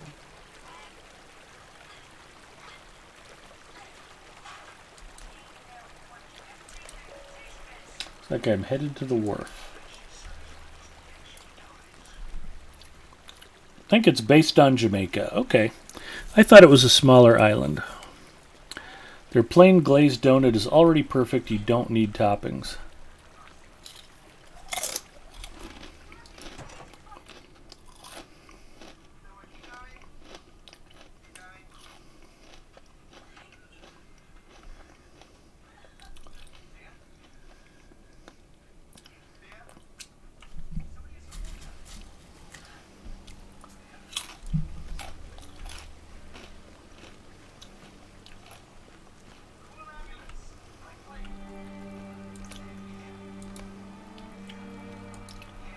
We ride for the wharf and for glory.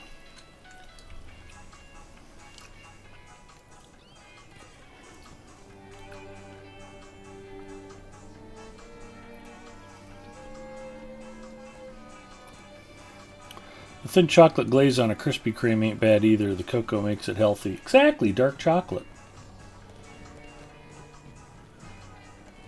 That was one of my favorite things about working with Daddy Hutch. He always kept Hershey's dark chocolate miniatures on his desk and didn't eat a lot of them, so whenever I needed just a little bit of a sugar fix, he could always hook me up. 2 or 3 of those little miniature candy bars and I was good for the whole afternoon.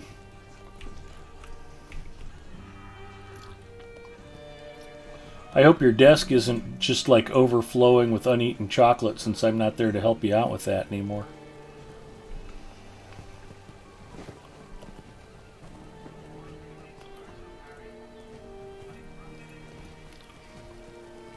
Goofy old lady checking in. Hi, Goofy. I remember when I could eat a butterscotch rectangle donut filled with sugar cream. Now I'd be in a coma within 2 minutes. Yeah.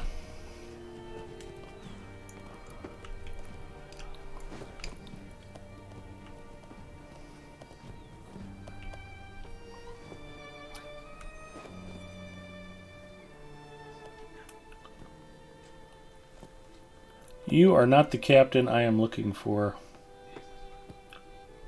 Which ship am I supposed to go to? Must be that one over there. Okay.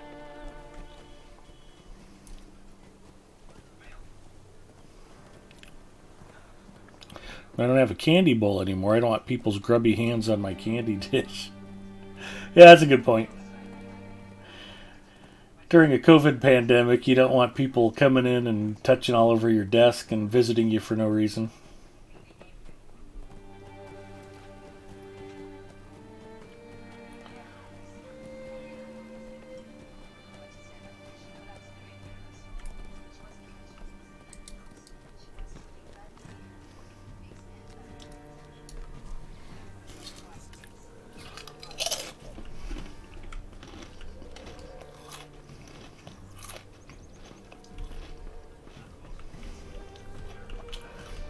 What I can do, Hutch, is I will just private message you my home address, and you can just order chocolate off of Amazon and have it shipped directly to me.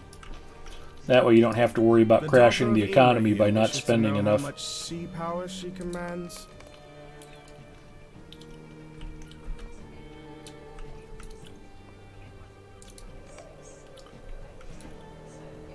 You see the truth of it? We are hemmed in and cannot escape. Now I need to go to the other ship where I just was. You can't crash something that's already junk. I know. The facts don't matter, Thuralore. I'm just trying to talk Daddy Hutch into shipping me chocolate. Probably best that he doesn't.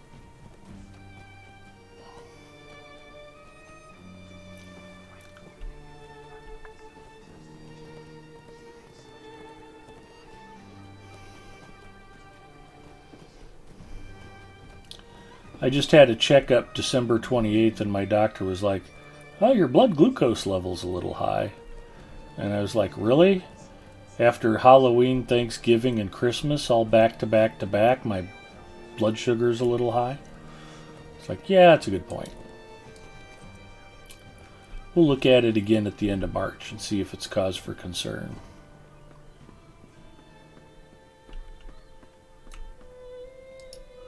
Did you see the mighty ship in the waters outside the city? Oh, that is the flagship of the Umbar fleet, the Night Jewel. The Night Jewel.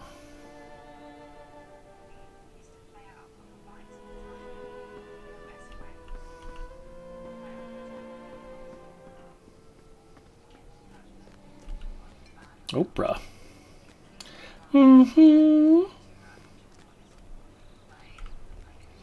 After Valentine's Day. Only Ed and his wife will get this reference.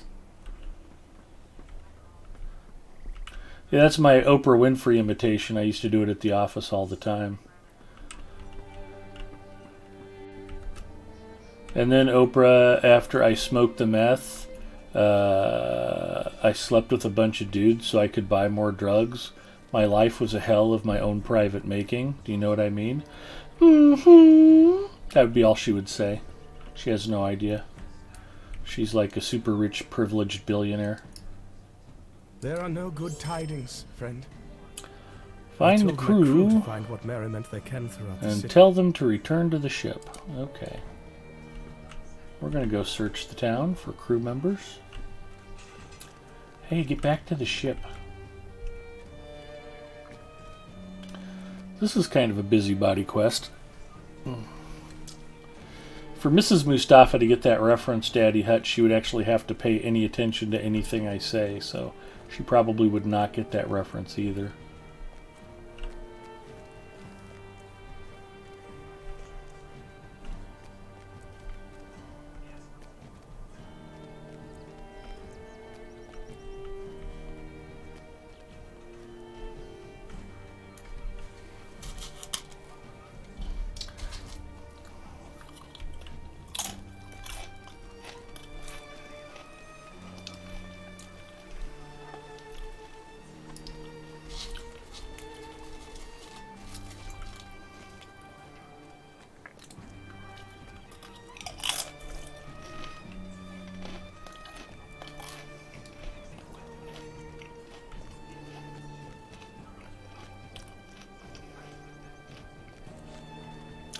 But she hated you doing the because it meant you weren't really listening. Yeah, you may not be wrong.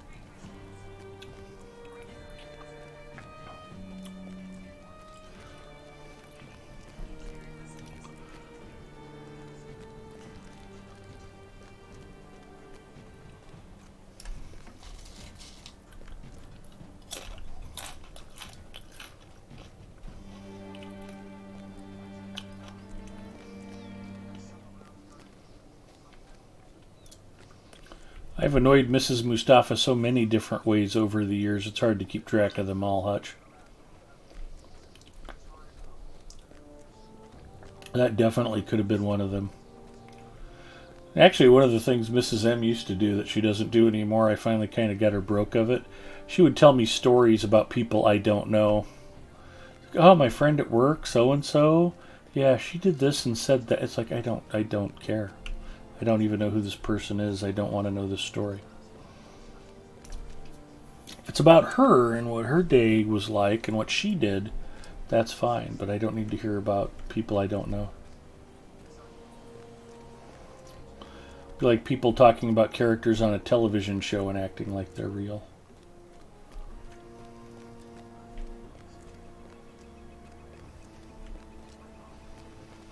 as much as I love all of you, I do not regale her with stories about funny things that happened on the stream or something that somebody said that she doesn't know.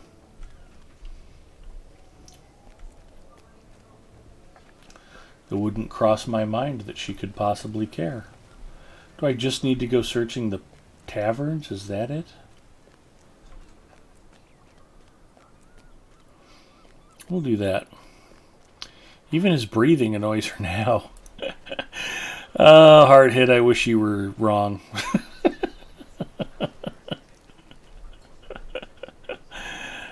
It's for her to be able to talk it out, so it makes more sense to her. You just say, mm-hmm. I don't usually use the... actually, you know who I used to channel, and she still knows a bunch of our... If I say Wernerisms, that's something only me and Daddy Hutch will know. I've talked about him on stream before. We used to work with a guy who's the mayor of Waverly, Nebraska, a buddy of ours, Mike Werner. And the dude is just, you know, they used to describe Drew Carey as the human cartoon. Mike Werner's kind of a human cartoon, just a big, boisterous guy. Very intelligent, very sharp guy, but he doesn't always come across that way, and he would just say some of the funniest things in an offhand way. I used to refer to those as Wernerisms. Like, you know, the saying, and again, this is probably risque for Lotro stream, but it's, you know, it's almost midnight Eastern time, and I'm not going to actually say a bad word, but if you know the phrase, screwed the pooch, Mike could just be like, oh yeah, I really effed the dog on that one. He would just say that out loud. Like, yeah, it's not something I'd be dropping into polite conversation, but okay. And he always used to go, sure. Like if somebody was talking about something, he'd just go, sure, without even really listening, like he was enthusiastically agreeing with them. And then saying your name 45 times. Yeah, he was definitely a character. The mayor! Yeah. Are you breathing my air again? Texrama says, did anyone see Coronation Street last night? I did not. Where are all the damn sailors?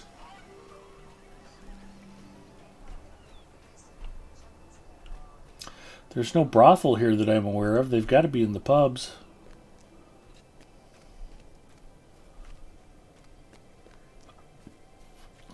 Oh, here they are. My instincts were correct. Drink up, back to your ship. Oh my gosh, you never stopped saying your name. Well, then the funniest thing was, you remember I started with the hardware team like 2 weeks after Kevin did? So for my first 6 months on the hardware engineering team, I was Kevin, I mean Ed. Hey, Kevin, I mean Ed, let's go up to the raised floor and let's go look at them servers, Kevin, I mean Ed. And I'll bet we can get this ticket knocked out, Kevin, I mean Ed. But it was just, so he could learn people's names and remember them. He would just say your name over and over and over to drill it into his head. And if he got the name wrong, it was pretty funny. Because then the wrong name would get stuck in his head.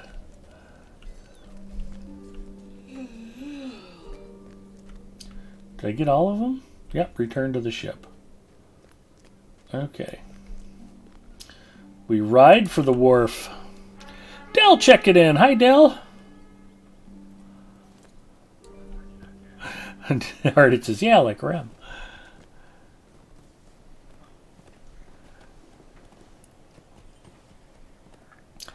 And speaking of him, my regular Saturday night stream has returned. You can catch from Bennis and Friends on the Big Ed Mustafa channel. We are playing Lotro Saturday nights. And I've already confirmed with him that he should be around tomorrow night. And he likes to play on every night too. His character's like 20 levels behind the rest of us. But he's been able to join us on some epic battles and things in the past and always likes joining the crowd. Imagine someone saying your name like 2 or 3 times every sentence. Hey, Mark, you know what I mean, Mark? Hey, Kevin, let's go get some lunch, Kevin. Hey, Kevin, let's go get that ticket knocked out. Hey, Eric. Yeah, here's what we need to do, Eric. How about this, Eric? Yeah, it was just constant.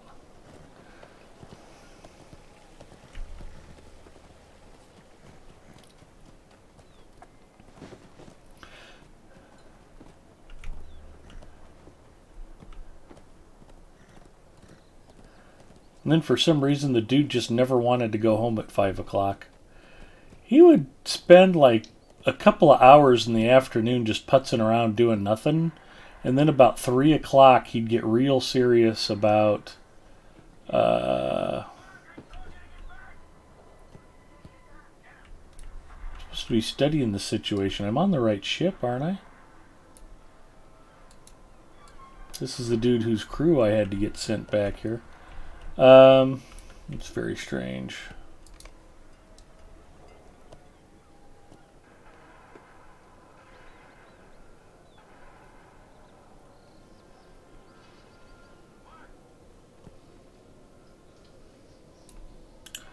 Northeast into the water. Maybe it's right up ahead. But yeah, he just wanted to always like start working on something at 4:30 in the afternoon that we could have been doing the previous 2 hours. And it was like, yeah, we could have done this earlier, Mike. I want to go home. He was an interesting character. Which jetty am I supposed to be at?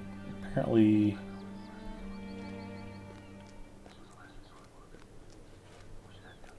yeah, I guess we'll find it. Yeah, a bit of a workaholic sometimes or all the time. Everybody liked working with him. He was contagious, yeah.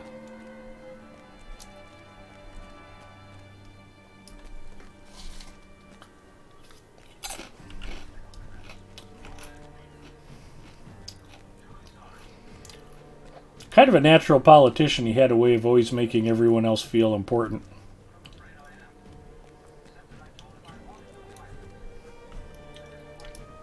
These courtiers came here under a flag of peace, but I do not trust them.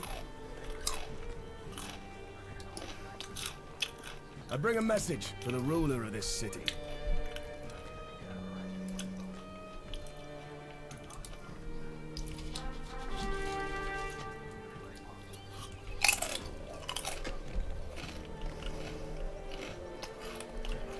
And now I've broken my own rule and told all of you a story about somebody none of you know.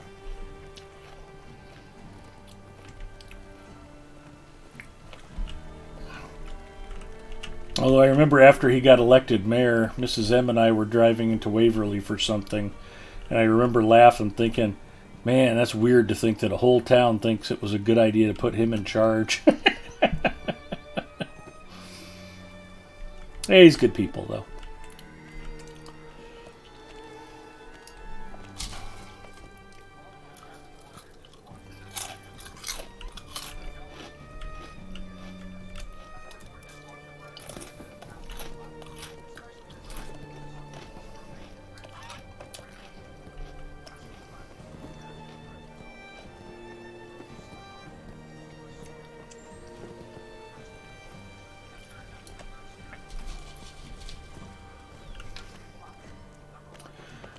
Oh, if you ever want to join me for lunch, Daddy Hutch, I actually found a place on 168th and Harrison called Q's Grill. They do Nicaraguan and Salvadorian food, and it's surprisingly good. It's a small menu, but everything I've had there has been really tasty.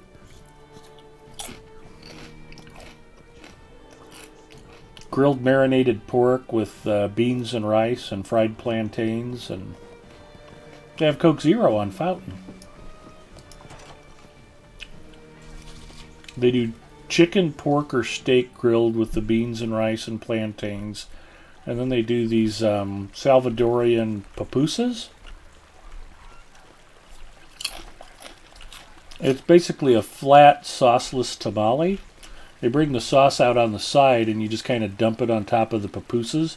And you almost eat them like spicy pancakes. They're pretty good. But the white white corn masa, like that tamale flour. It's super fresh and super light and right off the grill. It's really good. It's a subtle flavor, but it's very tasty. And they stuff the pupusas with just a little bit of pork, cheese, beans, or a mix of all of the above. How do the ships fare? Something must be done, but what, I wonder?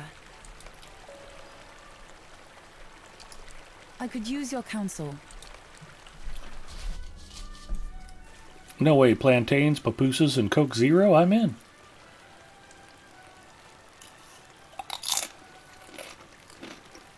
Stokesaford, howdy.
Can do some reading and turn in. Have a good Lotro stream.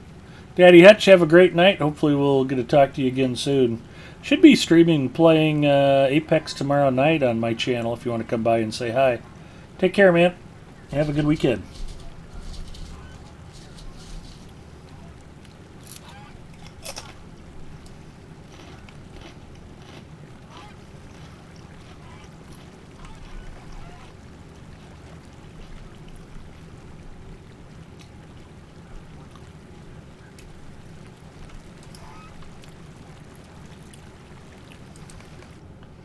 We ride for the night jewel. Singer says, night, Daddy.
Hello, Zinger.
Curse Balaclaw and all his kind. We ride for the Great Hall. And for glory.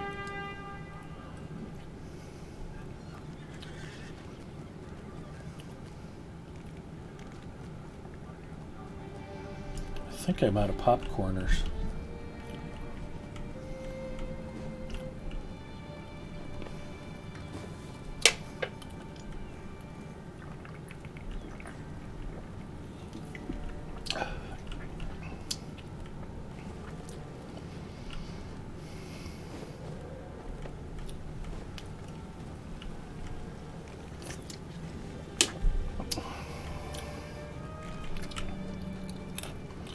Yep, hang in there, Ed.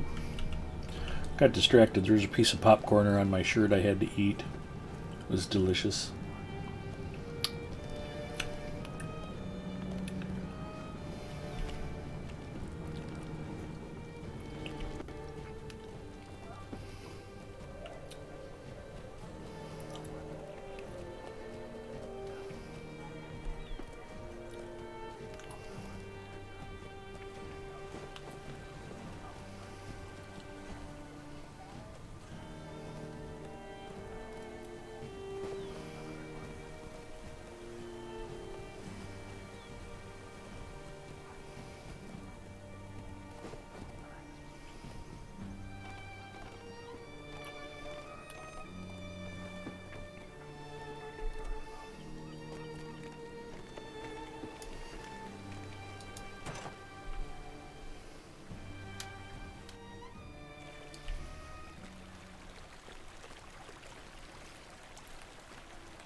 Balacor is content to keep the ships of Dole Amroth trapped within the city.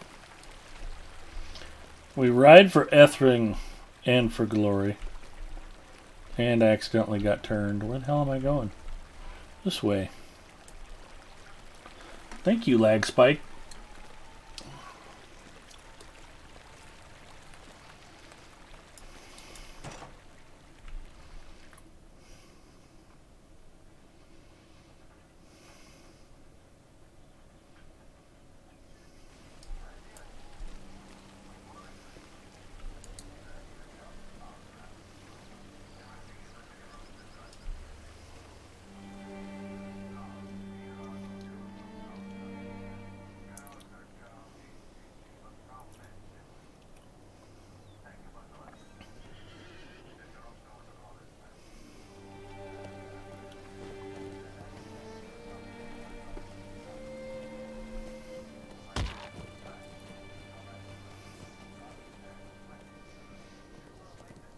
Oh, don't leave town yet.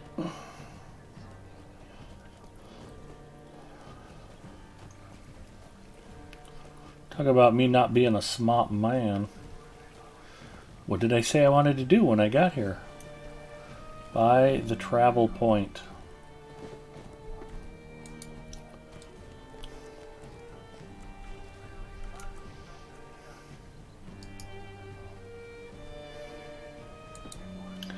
What do you got for me? How may I help you, friend?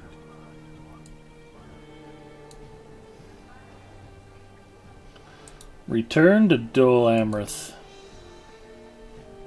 Bartered.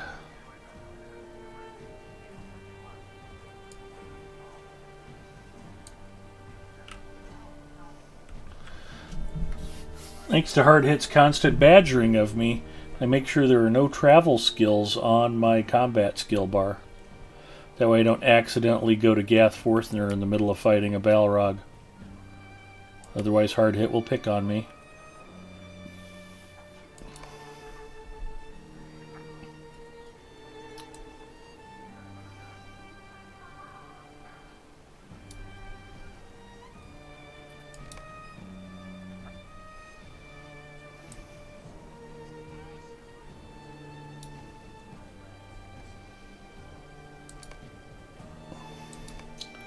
I don't think he's got anything else I How may I desperately help need. you, friend?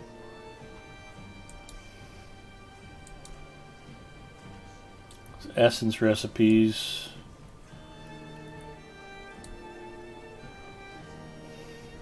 I think they're all single use. Yeah.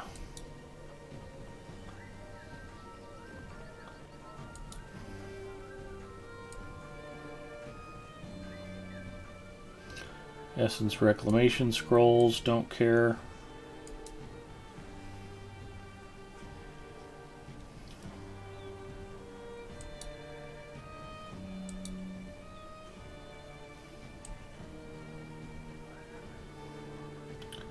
Potions, Aer Lingus level crafting materials, yeah, all of that's basically useless.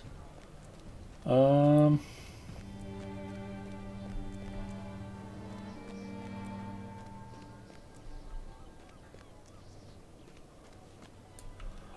these guys have jewelry. Well met. Got a bunch of Stars of Merit banked because we were doing all those epic battles. Of course, the whole idea was to save those for Antful Starlit Crystals, which are now useless. So let's take a look at 100th level jewelry for Runekeeper.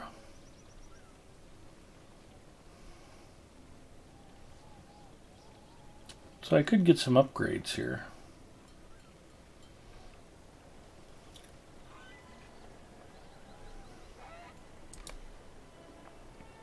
Well met.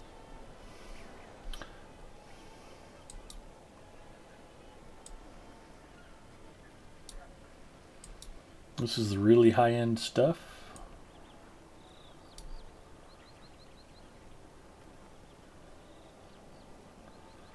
That's pretty baller right there.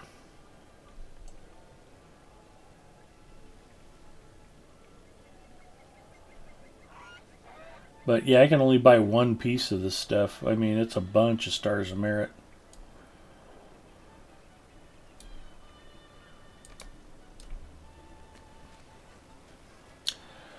Mary Rose is turning in, wishing everyone pleasant dreams tonight. See you later, Big Ed. Hearted says, see, it can be taught. Kipio says, yeah, that was funny. Good night, Hobnugget. Thanks for hanging out. Have a great night, and hopefully we'll get to talk to you again later this weekend.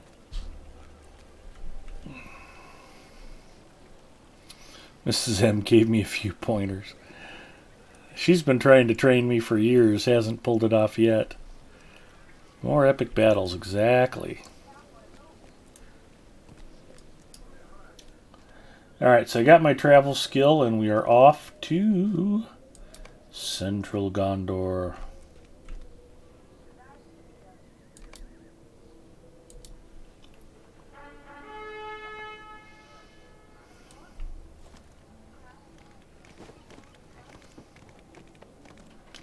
We ride for the Ringlow Vale. And for glory.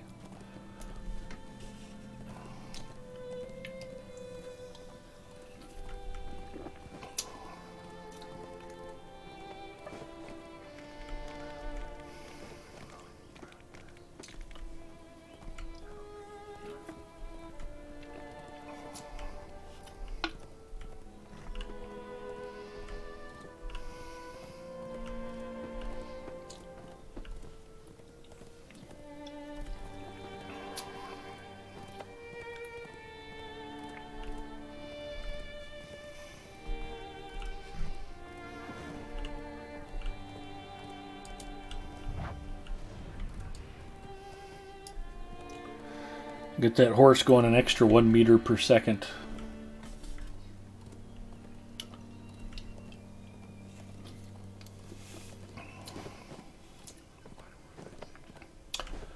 If we can get everybody up to level 95 or higher, we can come out here and get the roving threats of Western Gondor.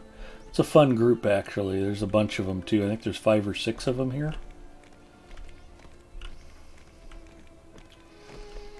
You get into Central and Eastern Gondor, the roving threats ramp up quite a bit. They get more and more difficult.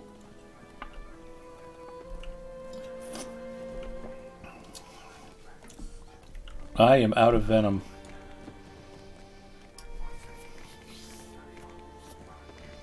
But I got plenty more Coke Zero. And in a surprise bit of good news, Mrs. Mustafa bought even more Coke Zero when she went to the store today. I got home, I was like, oh, deli chicken. And then I was like, oh, she bought more Coke Zero. She's like, oh, I got popcorners too. I'm like, okay.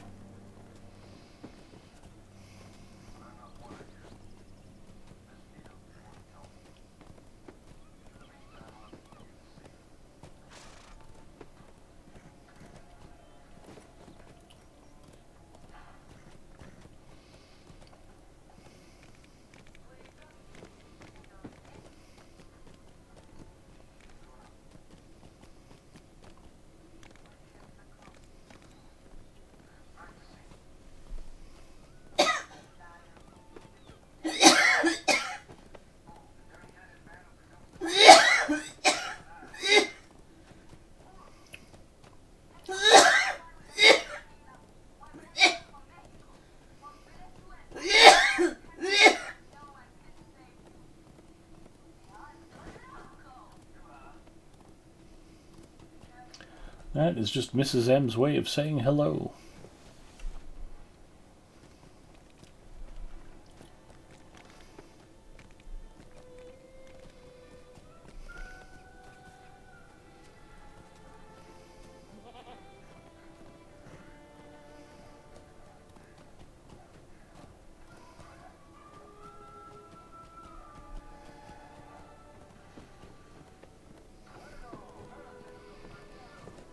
She'll continue to maintain that you are out just so she doesn't have to get it.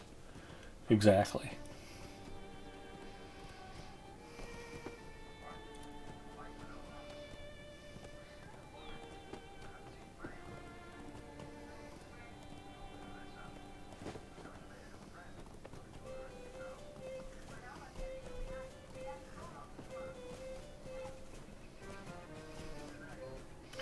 You can actually enter from the other side and head down the road, but it's pretty far away. Oh, am I not there yet? Did I miss the turn, or the turn's still up ahead? I was thinking I would be riding right down into the Vale. I guess not. I need to keep going. I'm one short. It's the next beacon that cuts behind there.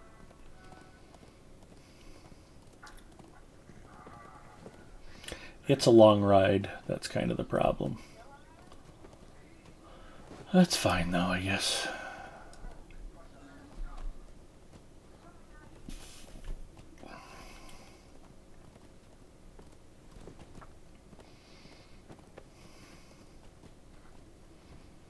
So many beacons.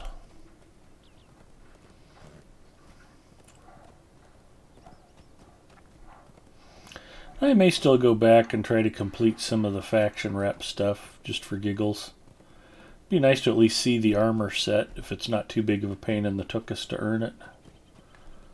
It's like I said, that Sea Reaver set for the champions is pretty cool. I thought it had a max level on it, but I didn't see one when I looked at it. Maybe they took it off the armor, realizing that they don't need it because the bonuses on it, you know, I mean, it's like you're not going to wear it after so long anyway. But it'd be cool cosmetic armor. I'd like to be able to equip it again at some point. I'll have to check that on Galadriel at some point.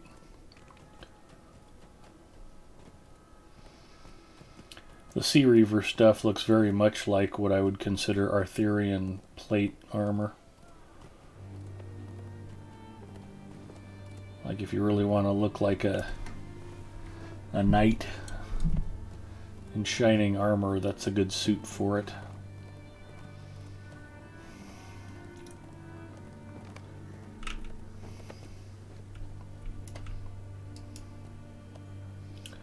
It's the dawnless day. The sun never rose this morning.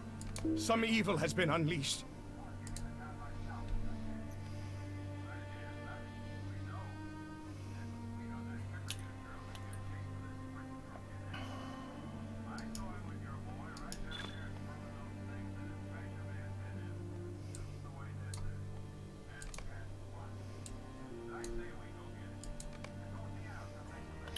I wonder what I'm supposed to do with that symbol.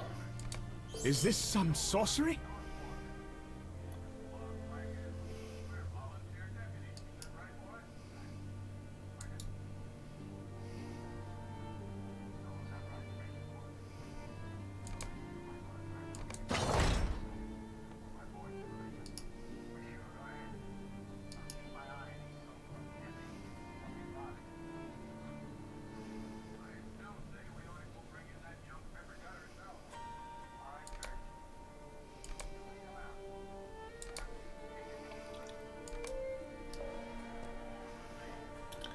Defeat orcs. Collect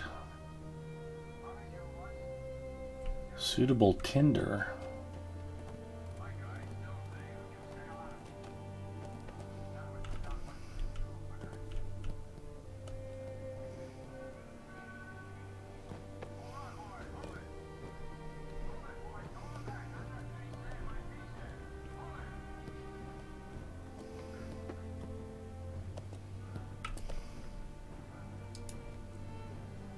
There's naught but ill omens these days. There's naught but ill omens these days. This darkness is a weight on my mind. This darkness is a weight on my mind. Apparently this What has darkness become is of a our weight lords in on the his East, I mind. wonder?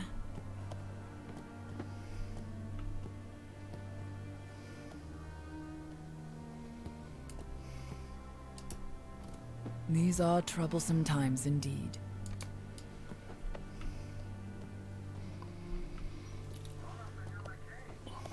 You cleaned out your bags before going to a zone that has no vaults. Exactly.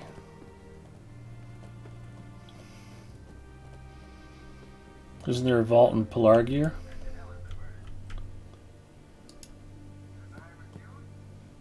I don't remember. Maybe there's not.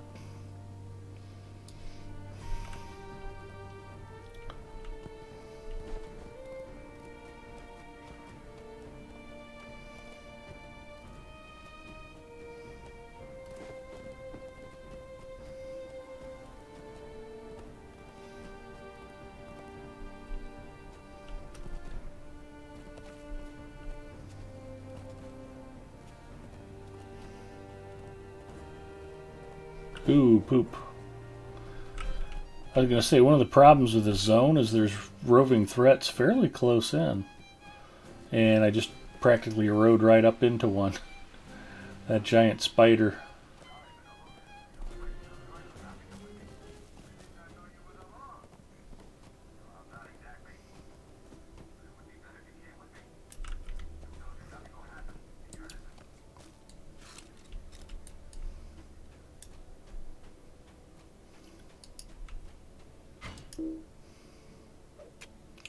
Just going to say the spider is there somewhere. Yeah, you can run into a roving threat fairly shallowly in this zone.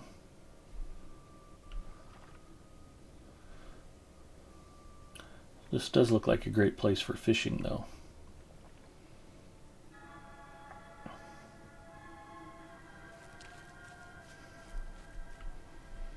A bear. There's a treasure cache on this island.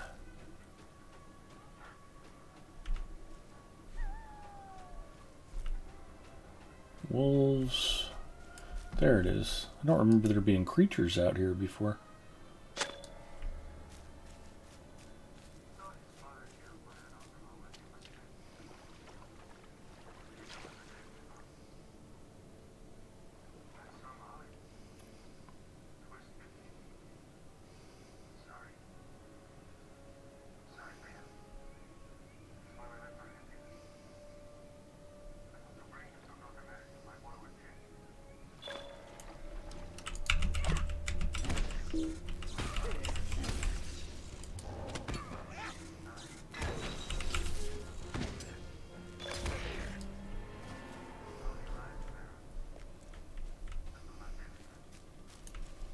I killed an orc.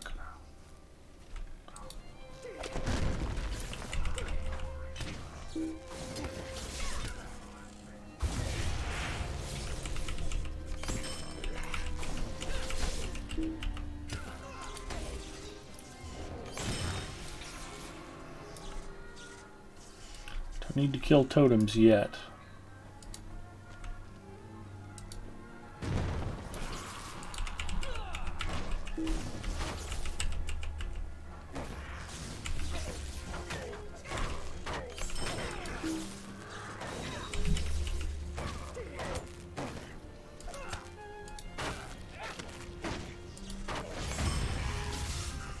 I don't know I want to tackle a troll just yet. Probably would have been okay. Don't need to risk it.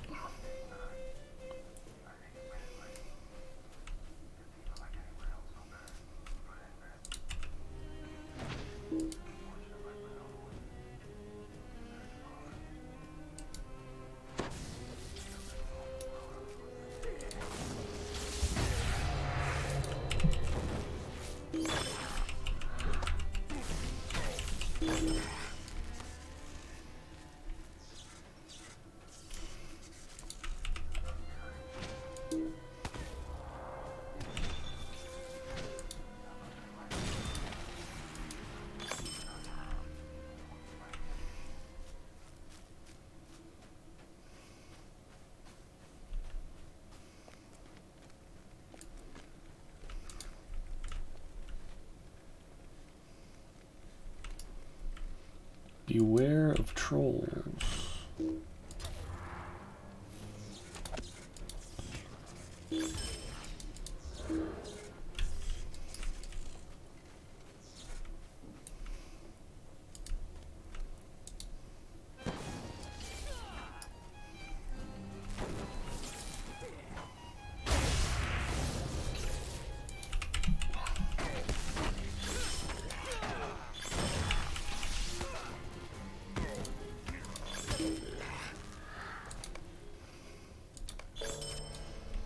We are getting some orcs murdered.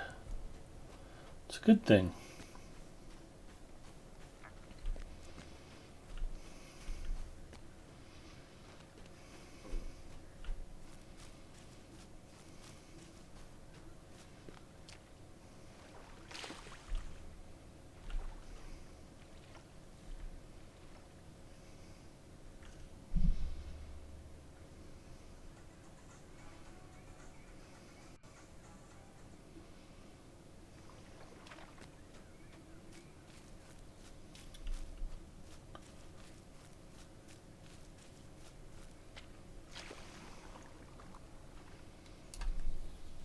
Now I'm going to go kick that spider's butt.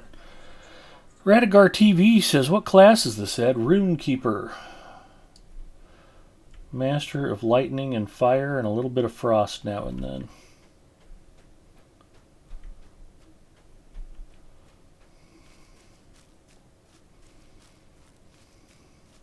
Yeah, I'm not really going to go try to solo the spider.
Radigar says, I need to roll a Runekeeper then. And Texrama says, I love rune keepers. Yes, they're powerful, flexible spellcasters. They're good healers. They're very good offensive DPS casters.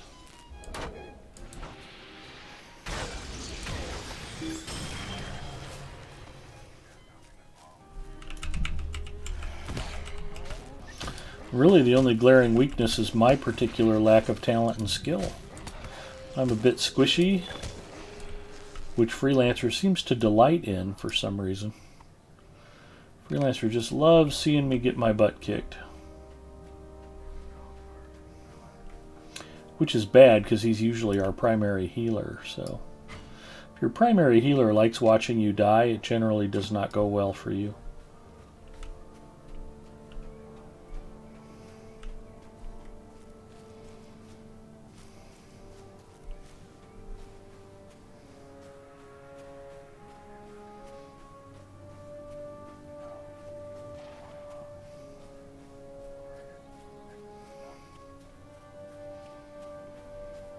And you know what I haven't played a lot of? Maybe the next character I'll work on for a while. I really enjoy Lore Master. I have one Lore Master and I just haven't really spent a lot of time playing her. I mean, it's not like she's been completely neglected. I think she's in Moria. But my Lore Master on Crick Hollow, I think, is in the mid-50s. And very fun class to play, and for some reason I just don't get to it very often.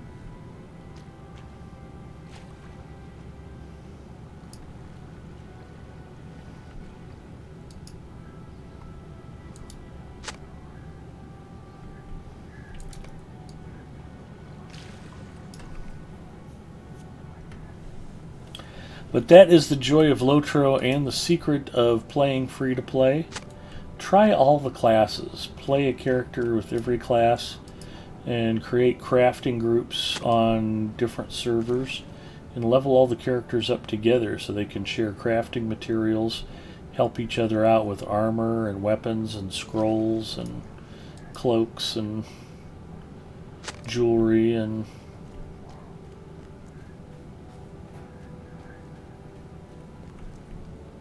looks as if something is washed up on the riverbank. Where's that body? There's supposed to be a body over here somewhere.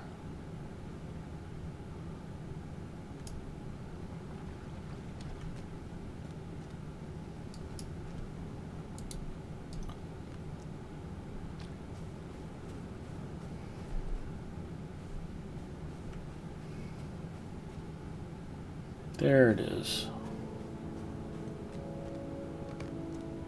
Appears to be the body of a man. Looks like a man died very recently, but you cannot deduce the cause of death.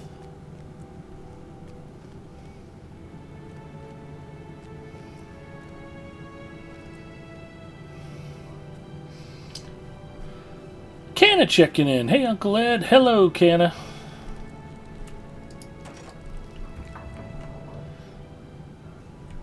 How are you, my friend? Did you have a happy new year?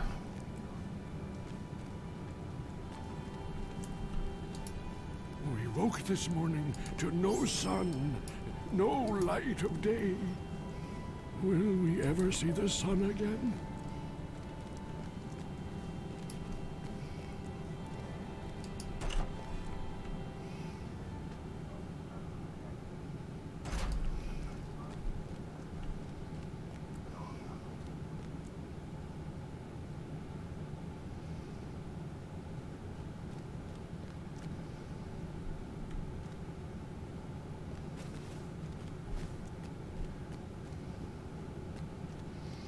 I may need to sell some stuff.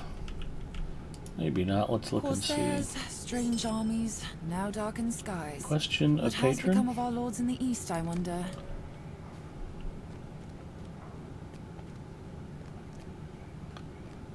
Don't walk away. Come here. There's naught but ill omens these days. Defeat orcs.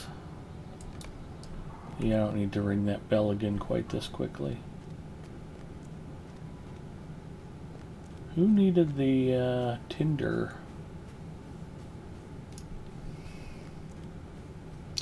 It was good just dealing with life. No worries, Canna. Glad you're still dealing. Shadow may be unrelenting, but we Relight will not torches that cower have gone before out. it. We're going to relight some torches. Tux Ramus says, have a great night, all Ed. Thanks for the awesome stream. Tux, I'm glad you came by. Linda, have a great night also. I'm off to steal the neighbor's hot water and miss my neighbors that moved out today. Have a good one, everyone. You guys have a great weekend also. And hopefully I'll get a chance to pop by and say hi to you during one of your streams, Tux.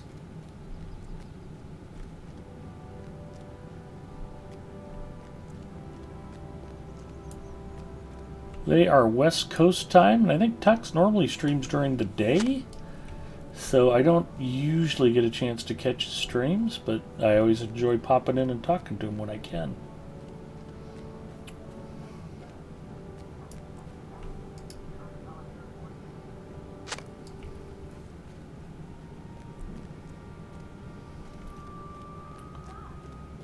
We are lighting some torches.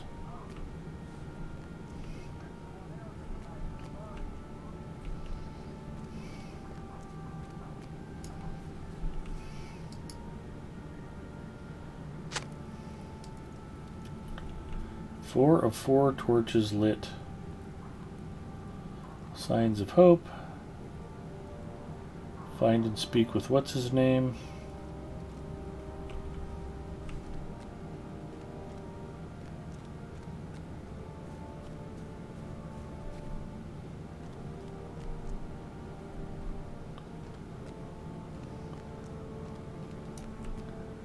The banner.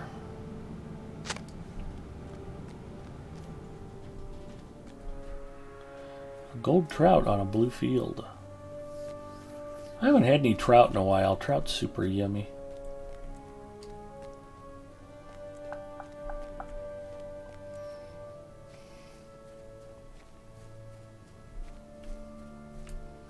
Got a chicken egg.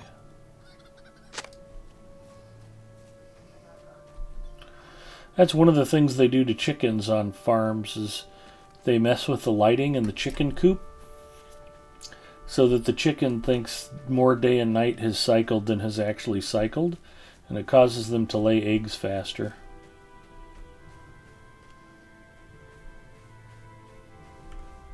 Somewhere there's a flower over here. There it is. It's just like being a Northophilian again. I am picking flowers.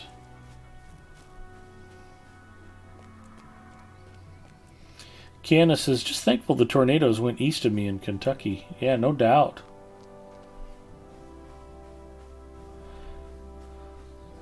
Are you a Wildcats fan? Were you excited about beating Iowa in your bowl game?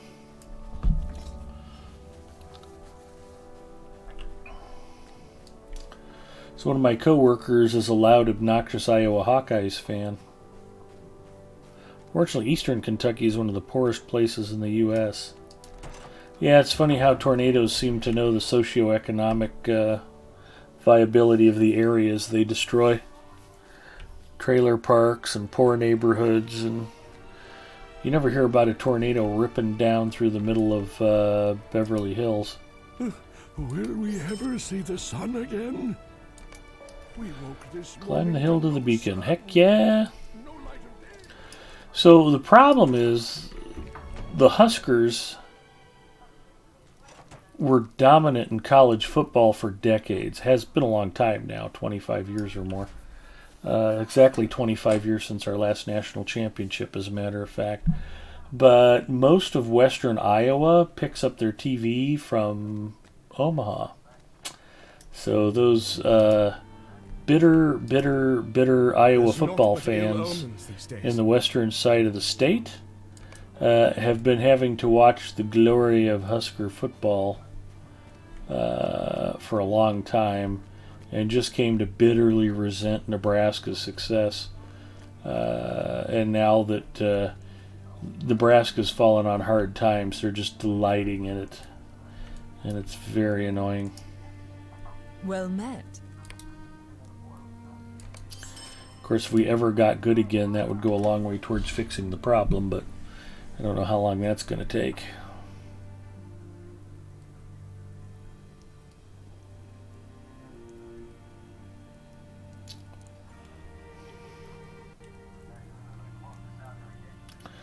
Let's see what we've got we can get rid of.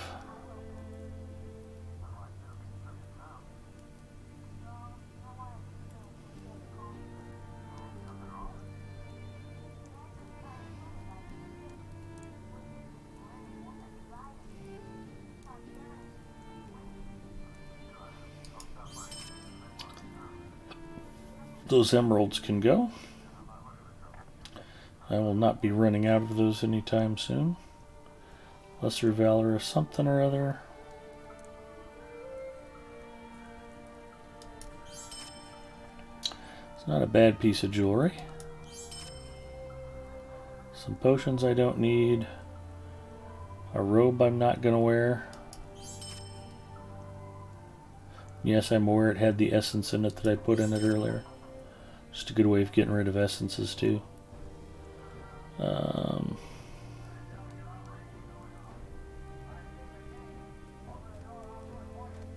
Minor Essence of Power. Cook Scroll, Tailor Scroll, Cooking Herbs.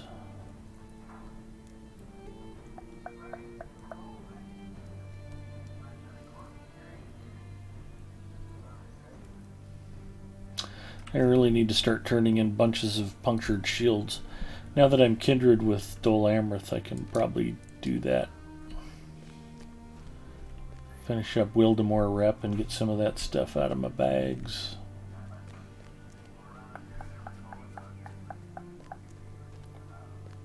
What else do we have? Oh, question to patron. I think that's in the tavern. My old friend is in there.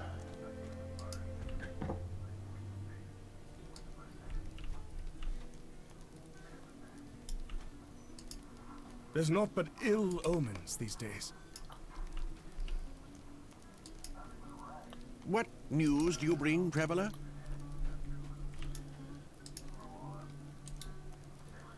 Why are you bothering me? Drinking with Jawjacks. Yeah, the receiver we had that set the records in the Citrus Bowl just transferred from Nebraska. He was your main weapon. Yeah, there's a lot of players wanting to get out of Nebraska. That's okay. This is intolerable. I do not ask much of you.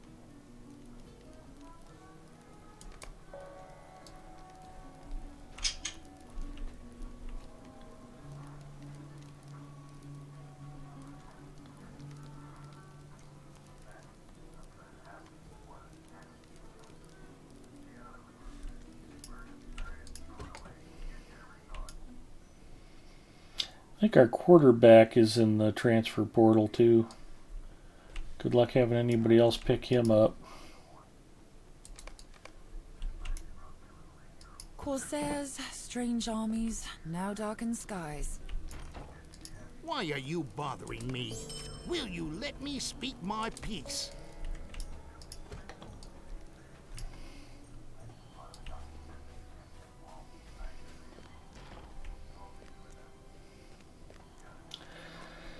Yeah, I still think Scott Frost is the right guy for the Husker coaching job, but it's a mystery to me how he hasn't been successful yet. Dude was a rising star as the offensive coordinator at Oregon and did an outstanding job at UCF. For some reason, the Huskers just aren't getting it done.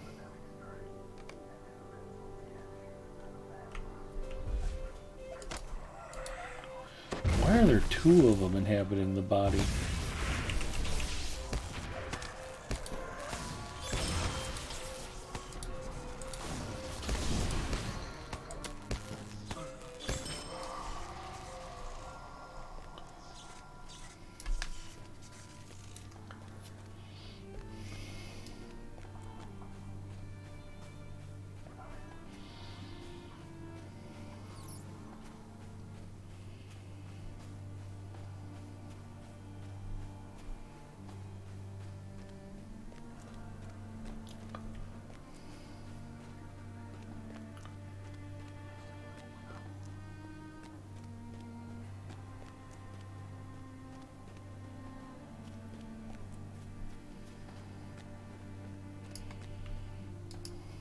Corsairs, strange armies, now darkened skies.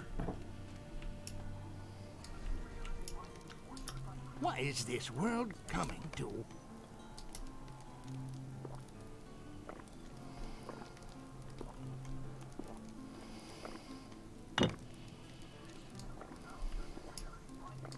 What is this world coming to?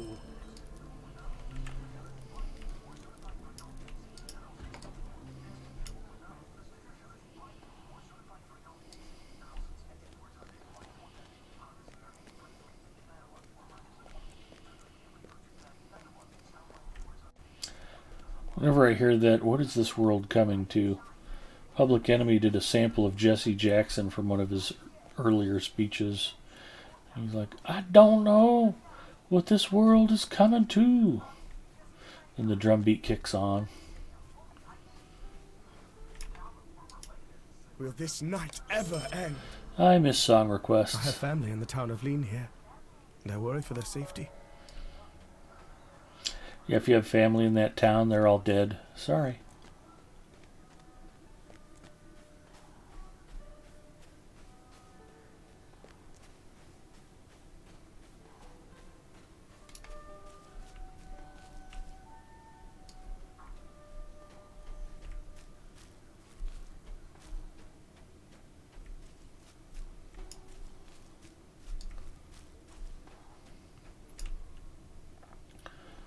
Sorry about your whole family being dead.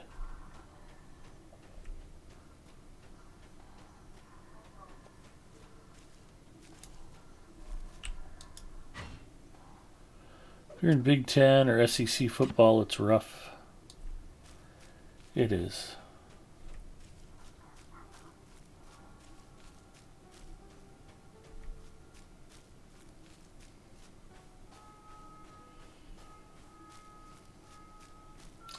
Lot of competition out there.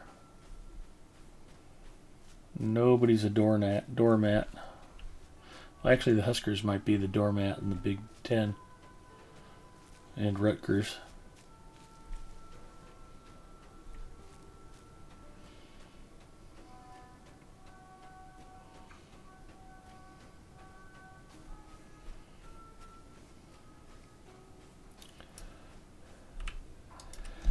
And then the darndest thing, it was big news about John Madden passing away. And you know who passed away like the same day or the day after was Dan Reeves, the old Broncos coach. Dan Reeves was 77 years old. The guy took 3 different teams to the playoffs. He took 2 different teams to the Super Bowl, including the Broncos 3 times. Terrific gentleman, great football coach. And I kind of liked him as an announcer because it was a little bit like having Boomhauer from King of the Hill on doing a TV broadcast. I think he was from South Carolina originally, and he always had a thick Southern drawl, and it was just funny because he'd get to talking and that drawl would kick in, and it was like, what the heck is he saying? But just as much as I have not liked Gipio's Broncos over many, many, many years, I always respected Dan Reeves. Good football coach, fine gentleman. And one of the many, many reasons I don't like John Elway is Elway badmouthed him. Somebody was asking him about all of his great comebacks over the years. And he's like, well, maybe if we'd been coached better, I wouldn't have had to engineer so many comeback games. And it's just like, okay, whatever. The dude got you to the Super Bowl 3 times. It's like, it's not his fault you couldn't win one until you got Shanahan in there. But you don't get to the Super Bowl by accident.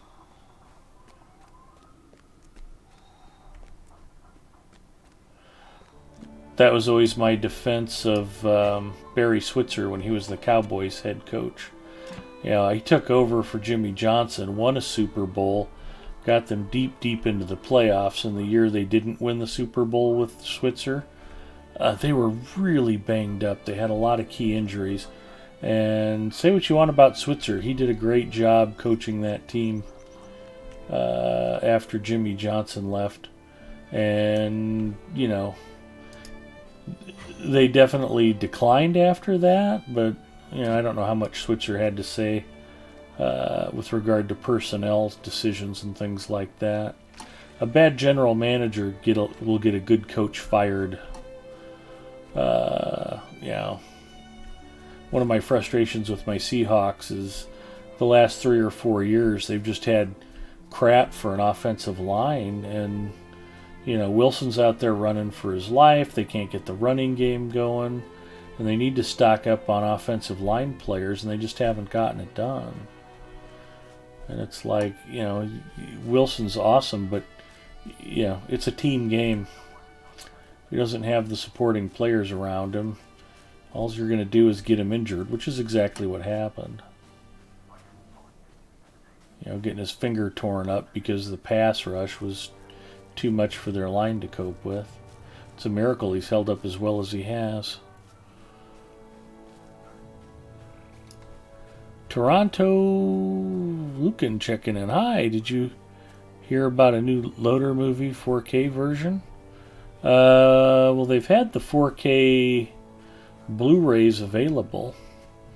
There's a TV series that's coming out September 22nd that's based in Middle-earth. It's not really Lord of the Rings. It's from an earlier age. I think it's based in the Second Age of Middle-earth.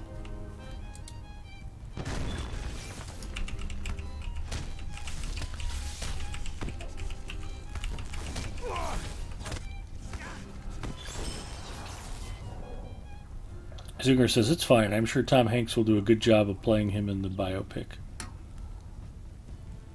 Madden watched his tribute and he was ready to go. He realized everything he'd done in life. Toronto Lucan says, but they said it will be a better version. I don't know. Are they re-releasing a director's cut or something? I hadn't heard that. Anybody else in chat know about it? I do know that it's the #1 Trilly. We have established that fact.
Pew pews must die.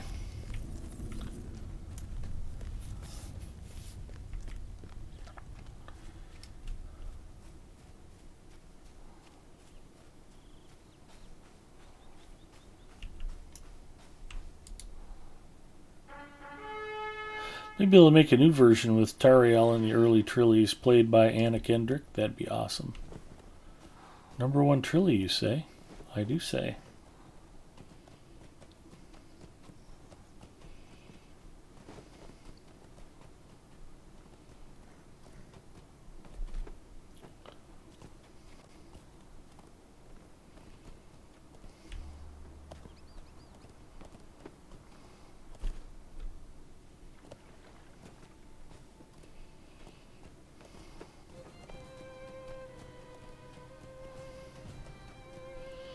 So many celebrity deaths all bunched up together lately.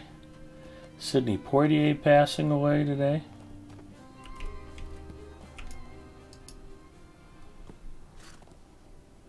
Heard it was delayed because they had to wait on the R-rated hard hit version.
I'm supposed to talk to Jax. He wanted me to go up there and mess with those Corsairs. A horse walks into a bar.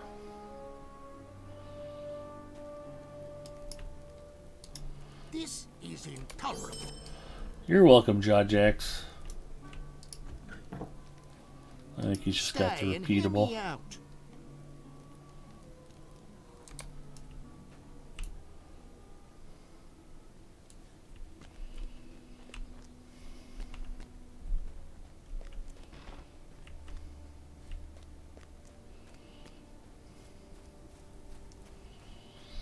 We ride for the beacon. And we go to fight spiders.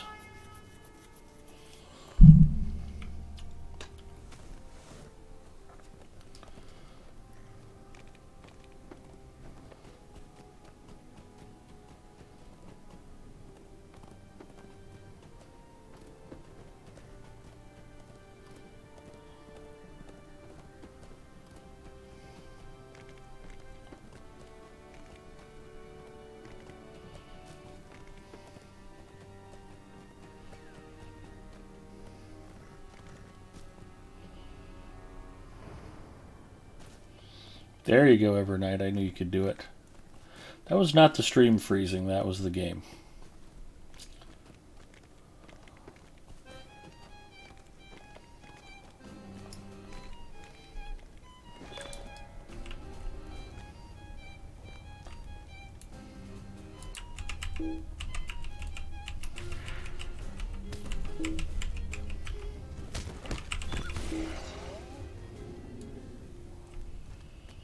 He cowers from the spiders.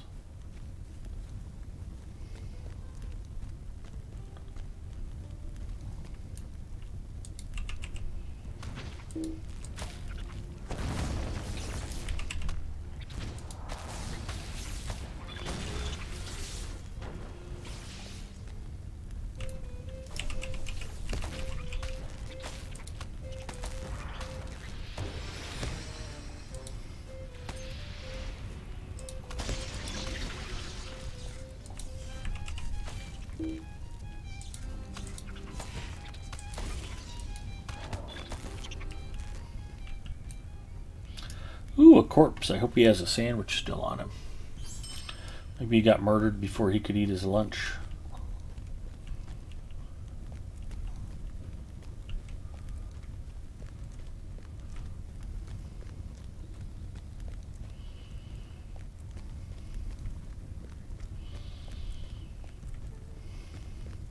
Yeah, one of the things I have been eating a lot of that I typically hadn't been eating a lot of previously, Subway. Back where I used to work, we had a bunch of really good sandwich places around us, and Subway was the least of them. Not that there's anything wrong with Subway, We woke this morning but to no we had sun. Witch, we No light had of day. Mr. Good Sense, we had a Blimpies at one point, we've got a Potbelly.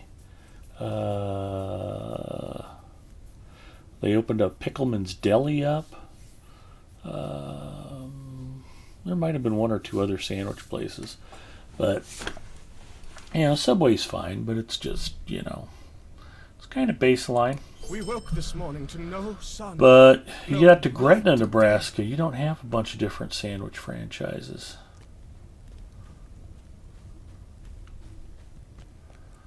Defeat spiders, destroy webs.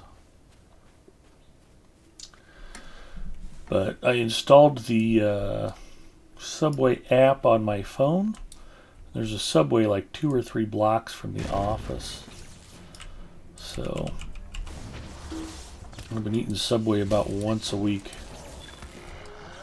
And it's a little depressing because it's not particularly good, but there aren't a lot of better alternatives out there. It's all Casey's and Come and Go, and there's a few good restaurants like the barbecue place, but I don't see me eating that more than once or twice a month.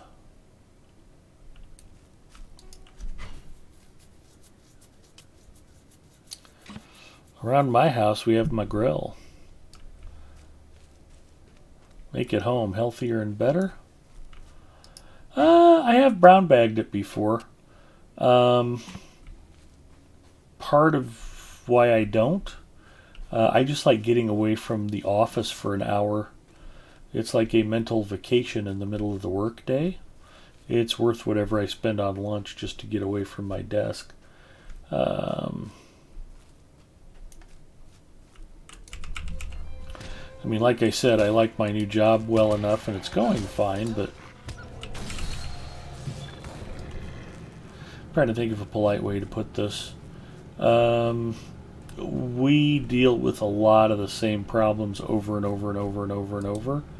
And we don't always have the best tools to work with, and our users aren't the best trained. And it's just, there's usually a lot coming at us at once. I just like to get the hell out of the office for an hour. That's one of the reasons why I go out to eat. In fact, in a lot of cases, the food is almost secondary. Yesterday, I went and had Arby's for lunch for no particular reason. I didn't even care what I ate. Mrs. Mustafa was like, I've got coupons. And I'm like, okay. Got a couple of classic roast beefs with curly Q's and a drink. They do have Coke Zero on fountain at Arby's, so that was a win. But, you know, it's just about getting away for an hour. Barbecue place lunch plate, probably same price as McDonald's. Yeah, actually it is.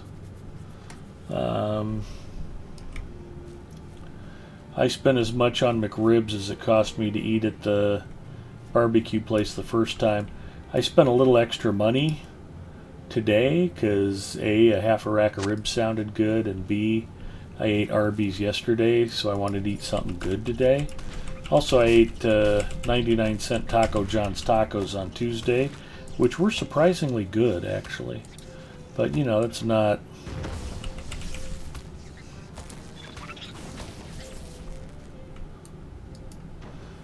not exactly thrilling cuisine.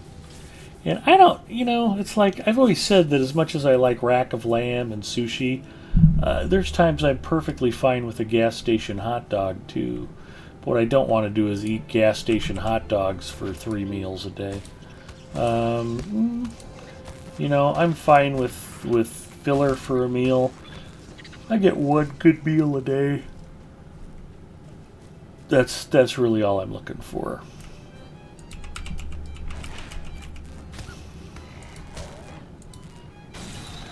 And my instincts were Mrs. Mustafa probably wasn't going to be doing anything particularly special for dinner. And I was right, because when I got home I got, you know, grocery store fried chicken from the deli, which was fine, but it wasn't, you know, anything to write home about, so...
Taco Bell selling a new card. You pay a monthly price and you get 1 taco per day. I heard about that. Actually, the nearest Taco Bell to the office is kind of a crap hole. I'd been hitting the Taco John's pretty regularly, and the Taco Bell's right across the street. So like, well, maybe I'll do Taco Bell instead of Taco John's. And so I went over there, and they had the lobby closed. It's like, our lobby is closed. I'm like, okay. That's been kind of a common thing because so many fast food restaurants have been having a hard time finding staff. So I'm like, alright, I'll go to the drive-thru and just take it back to the office with me. So I go into the drive-through. They're like, oh, I'm sorry, our computers are down. We can't serve you now. It's like, wow, you guys suck.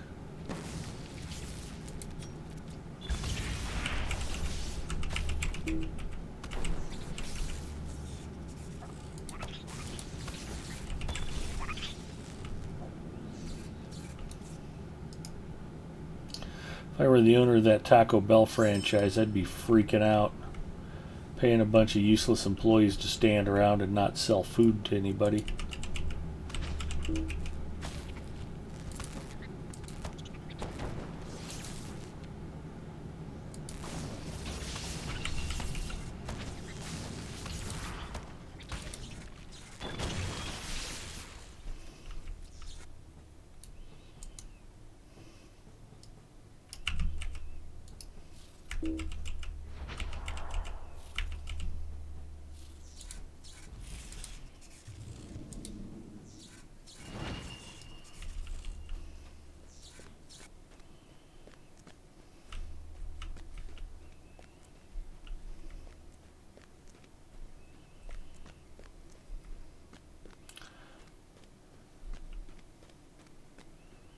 Yeah, and in all fairness to Taco Bell, I've been in a Taco Bell near our house where I just went in and ordered tacos and they made them up fresh for me.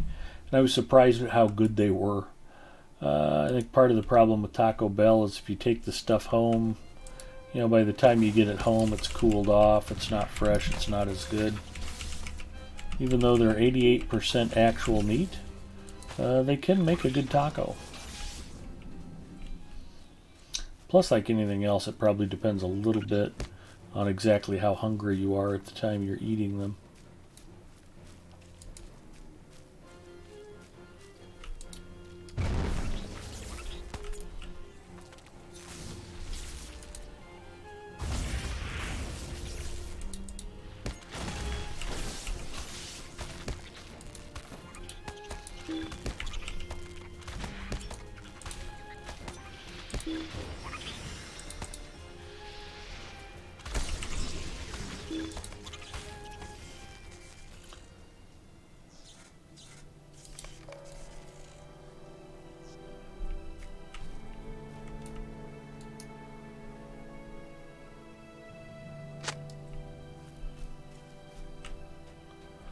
Got a small fellowship?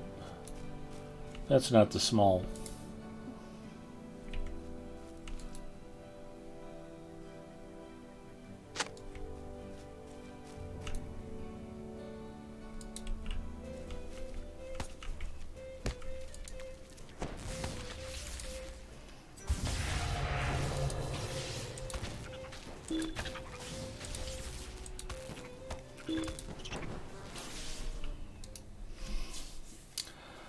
We talking about Taco Bell's new wings? No. Lobby was closed because they had to fumigate the place after Hardhit and Ethan's mom were there. Yeah, that would be a health department violation for sure.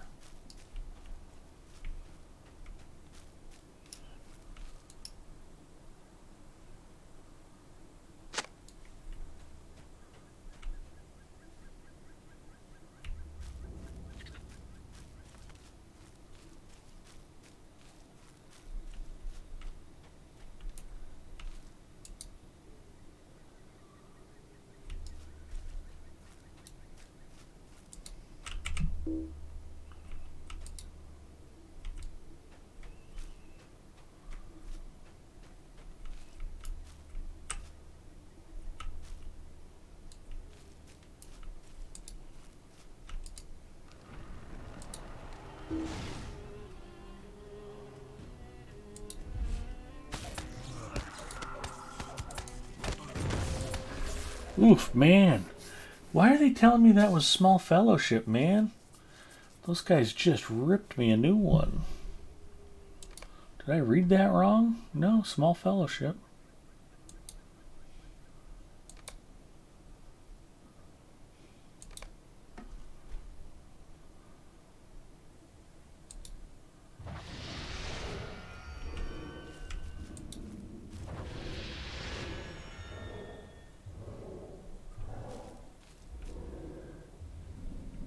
Why does it say defeat the web mother? Inside the cave. Okay, I had to get the webs done before I could fight the web mother. That's just stupid. And we'll go ahead and cancel that. Holy cow, is that horrible.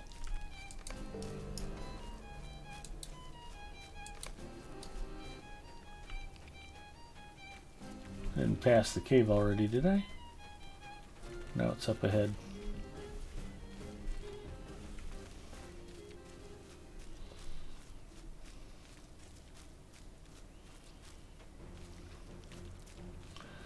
We're just charging into the cave.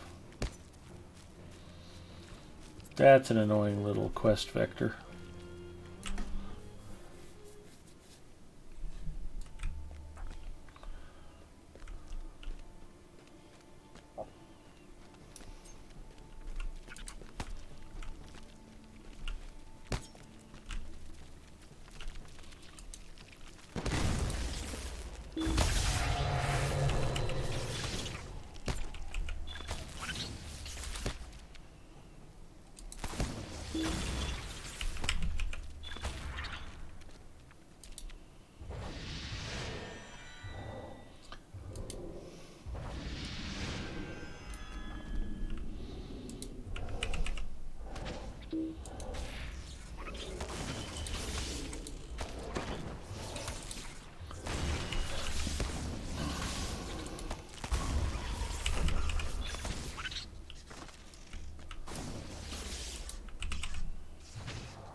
Defeat orcs, travel, speak with what's his name.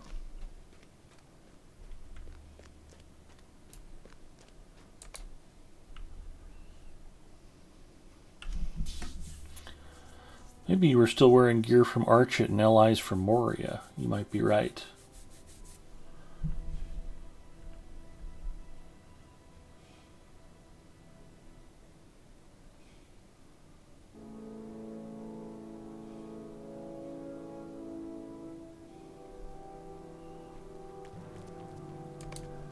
So he should actually be back at the beacon.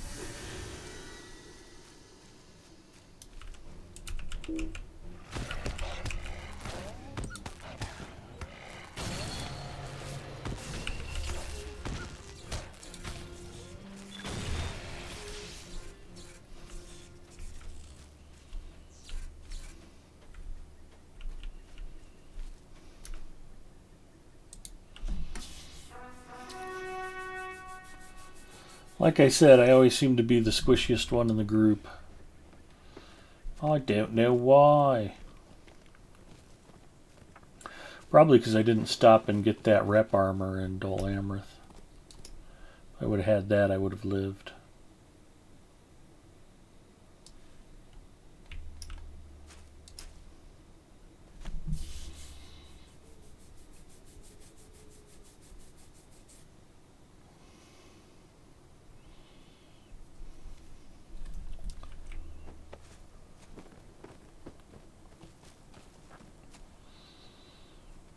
Come on. Turn the freaking horse and go up the hill. Yeah, or hump this rock. We were talking about whether they should fix war steeds or just delete them. I think the consensus was delete them. Will we ever see the sun again?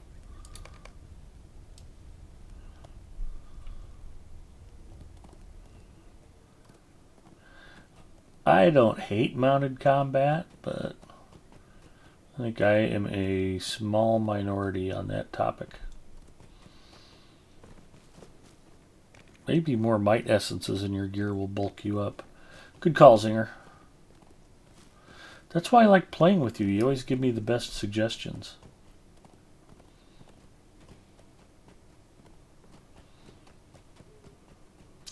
Like a Pulu in the tank stroll.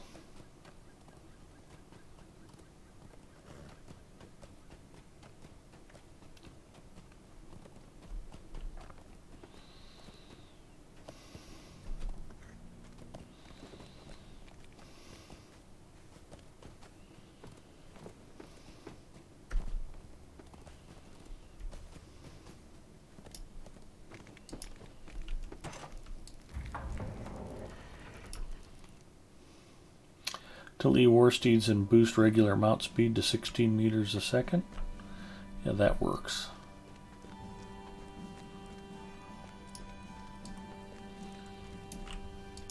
We woke this morning to no sun, no light of day.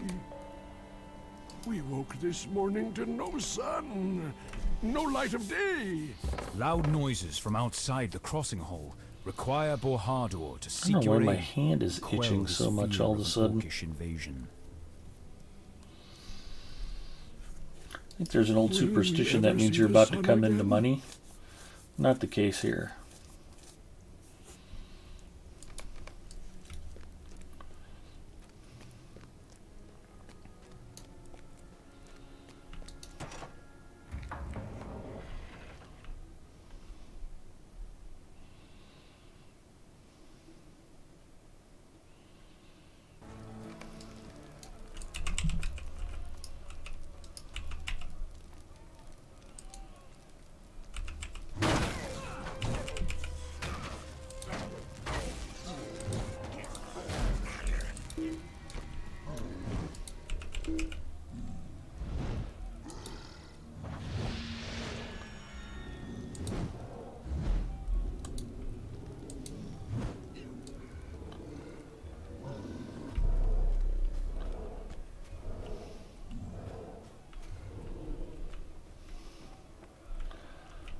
Borador. Let the events transpire.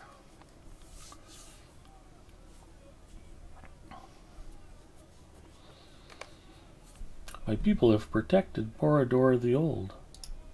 We woke this morning to no sun, no light of day.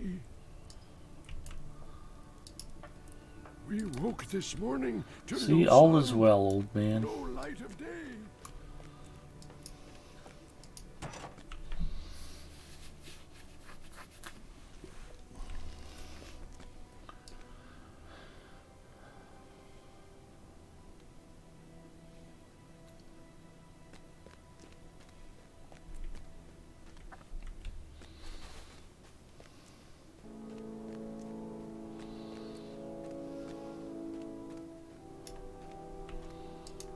Corsairs, strange armies, now darkened skies.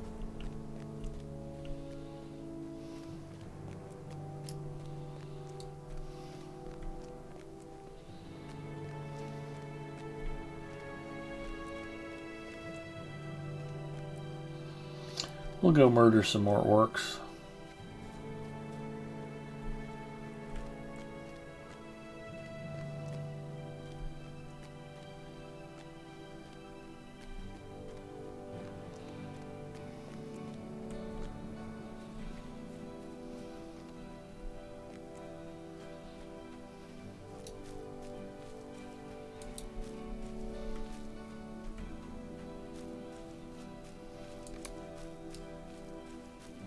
Looking for Big Ed Mustafa? I'm Big Ed Mustafa. Daco Richie checking in. Thank you for the follow.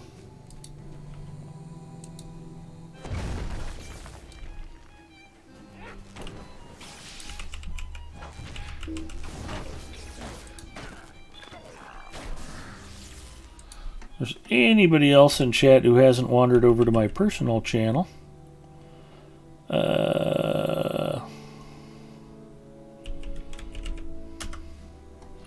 you can find me there. I will be playing Lotro tomorrow night.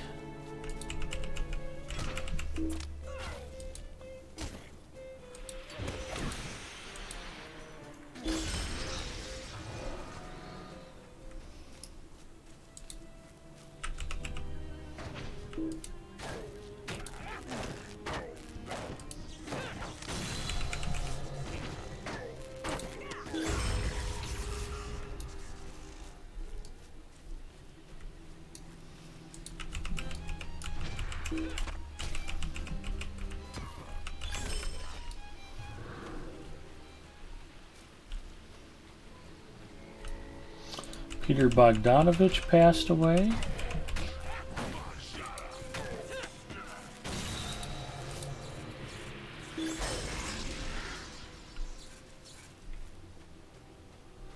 Lots of younger people, lots of athletes. Shocking.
Central Gondor.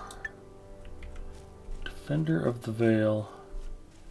Oh, he's up near the pillaged lumber camp. Okay. Well, that's right across the way. Let's go for a little swim. I did not find him up here. I mentioned Sidney Poitier earlier.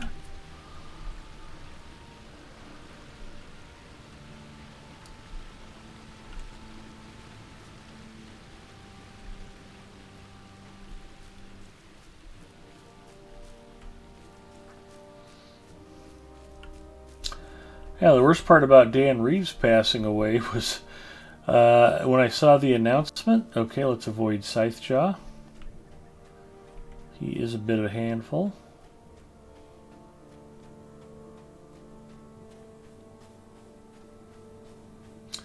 That small fellowship warband took me right out. I don't think I'd stand up against Scythejaw for very long either. Unless I wanted to spend about an hour and a half fighting him from my war steed. Oh, anyway, I found out about Dan Reeves from an online article, and they were like, yeah, NFL coach Dan Reeves passes away, and they had a picture of John Madden. It's like, oh, poor Dan Reeves. He deserved better. This darkness is a weight on my mind. This darkness is a weight on my mind. There's naught but ill omens these days. Ooh, that's a lot of quests.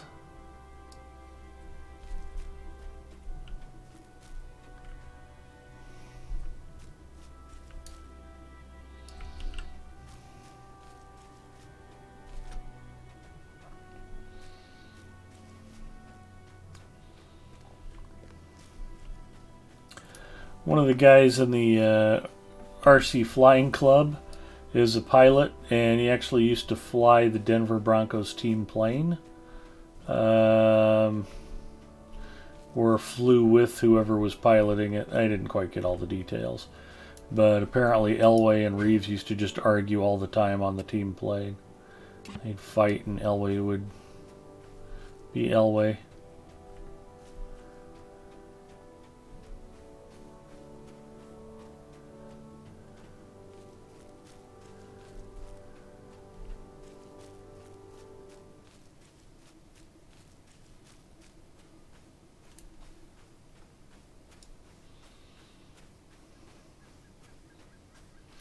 So I have a bunch of quests to still complete here in Ethrin. However, I'm getting sleepy, and you guys know the rules. You don't have to go home, but you can't stay here. We're going to go find somebody else who's streaming Lotro and raid them and say hello. And if you get a chance to throw some more follows out to another Lotro streamer, show them your love. Thank them for streaming Lotro. Let's see who we got out there, shall we?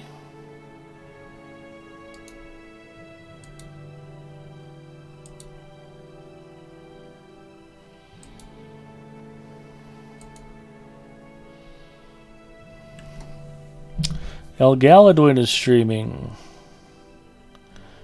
Looks like there's a bunch of folks. Old McStabbin is on Treebeard. Coughing. Aloof Lurker. Romthrax 100. It's Riza. But we're going to go raid El Galadwin. She's got her Be Right Back banner up. I should probably take a look at that and make sure she's live. I hate raiding people when they're away. Oh, I'm going to get an ad.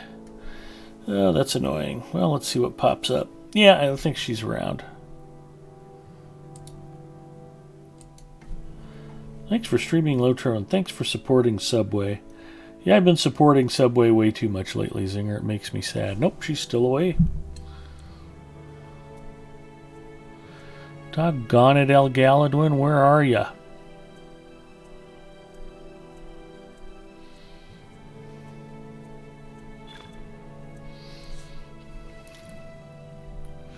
And I'm starting to drop loot on top of everything else.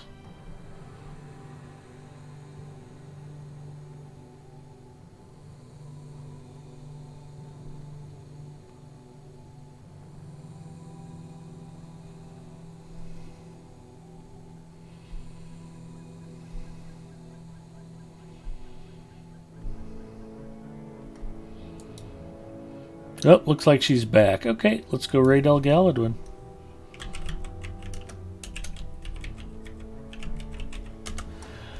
I will be around this weekend. Herky-Mad checking in. Hello, Herky-Mad. I'm just kicking it over to El Galadwin. Thanks, everybody, for watching. I'll be on my channel this weekend. Come by and say hello. And have a great weekend yourselves. Peace out.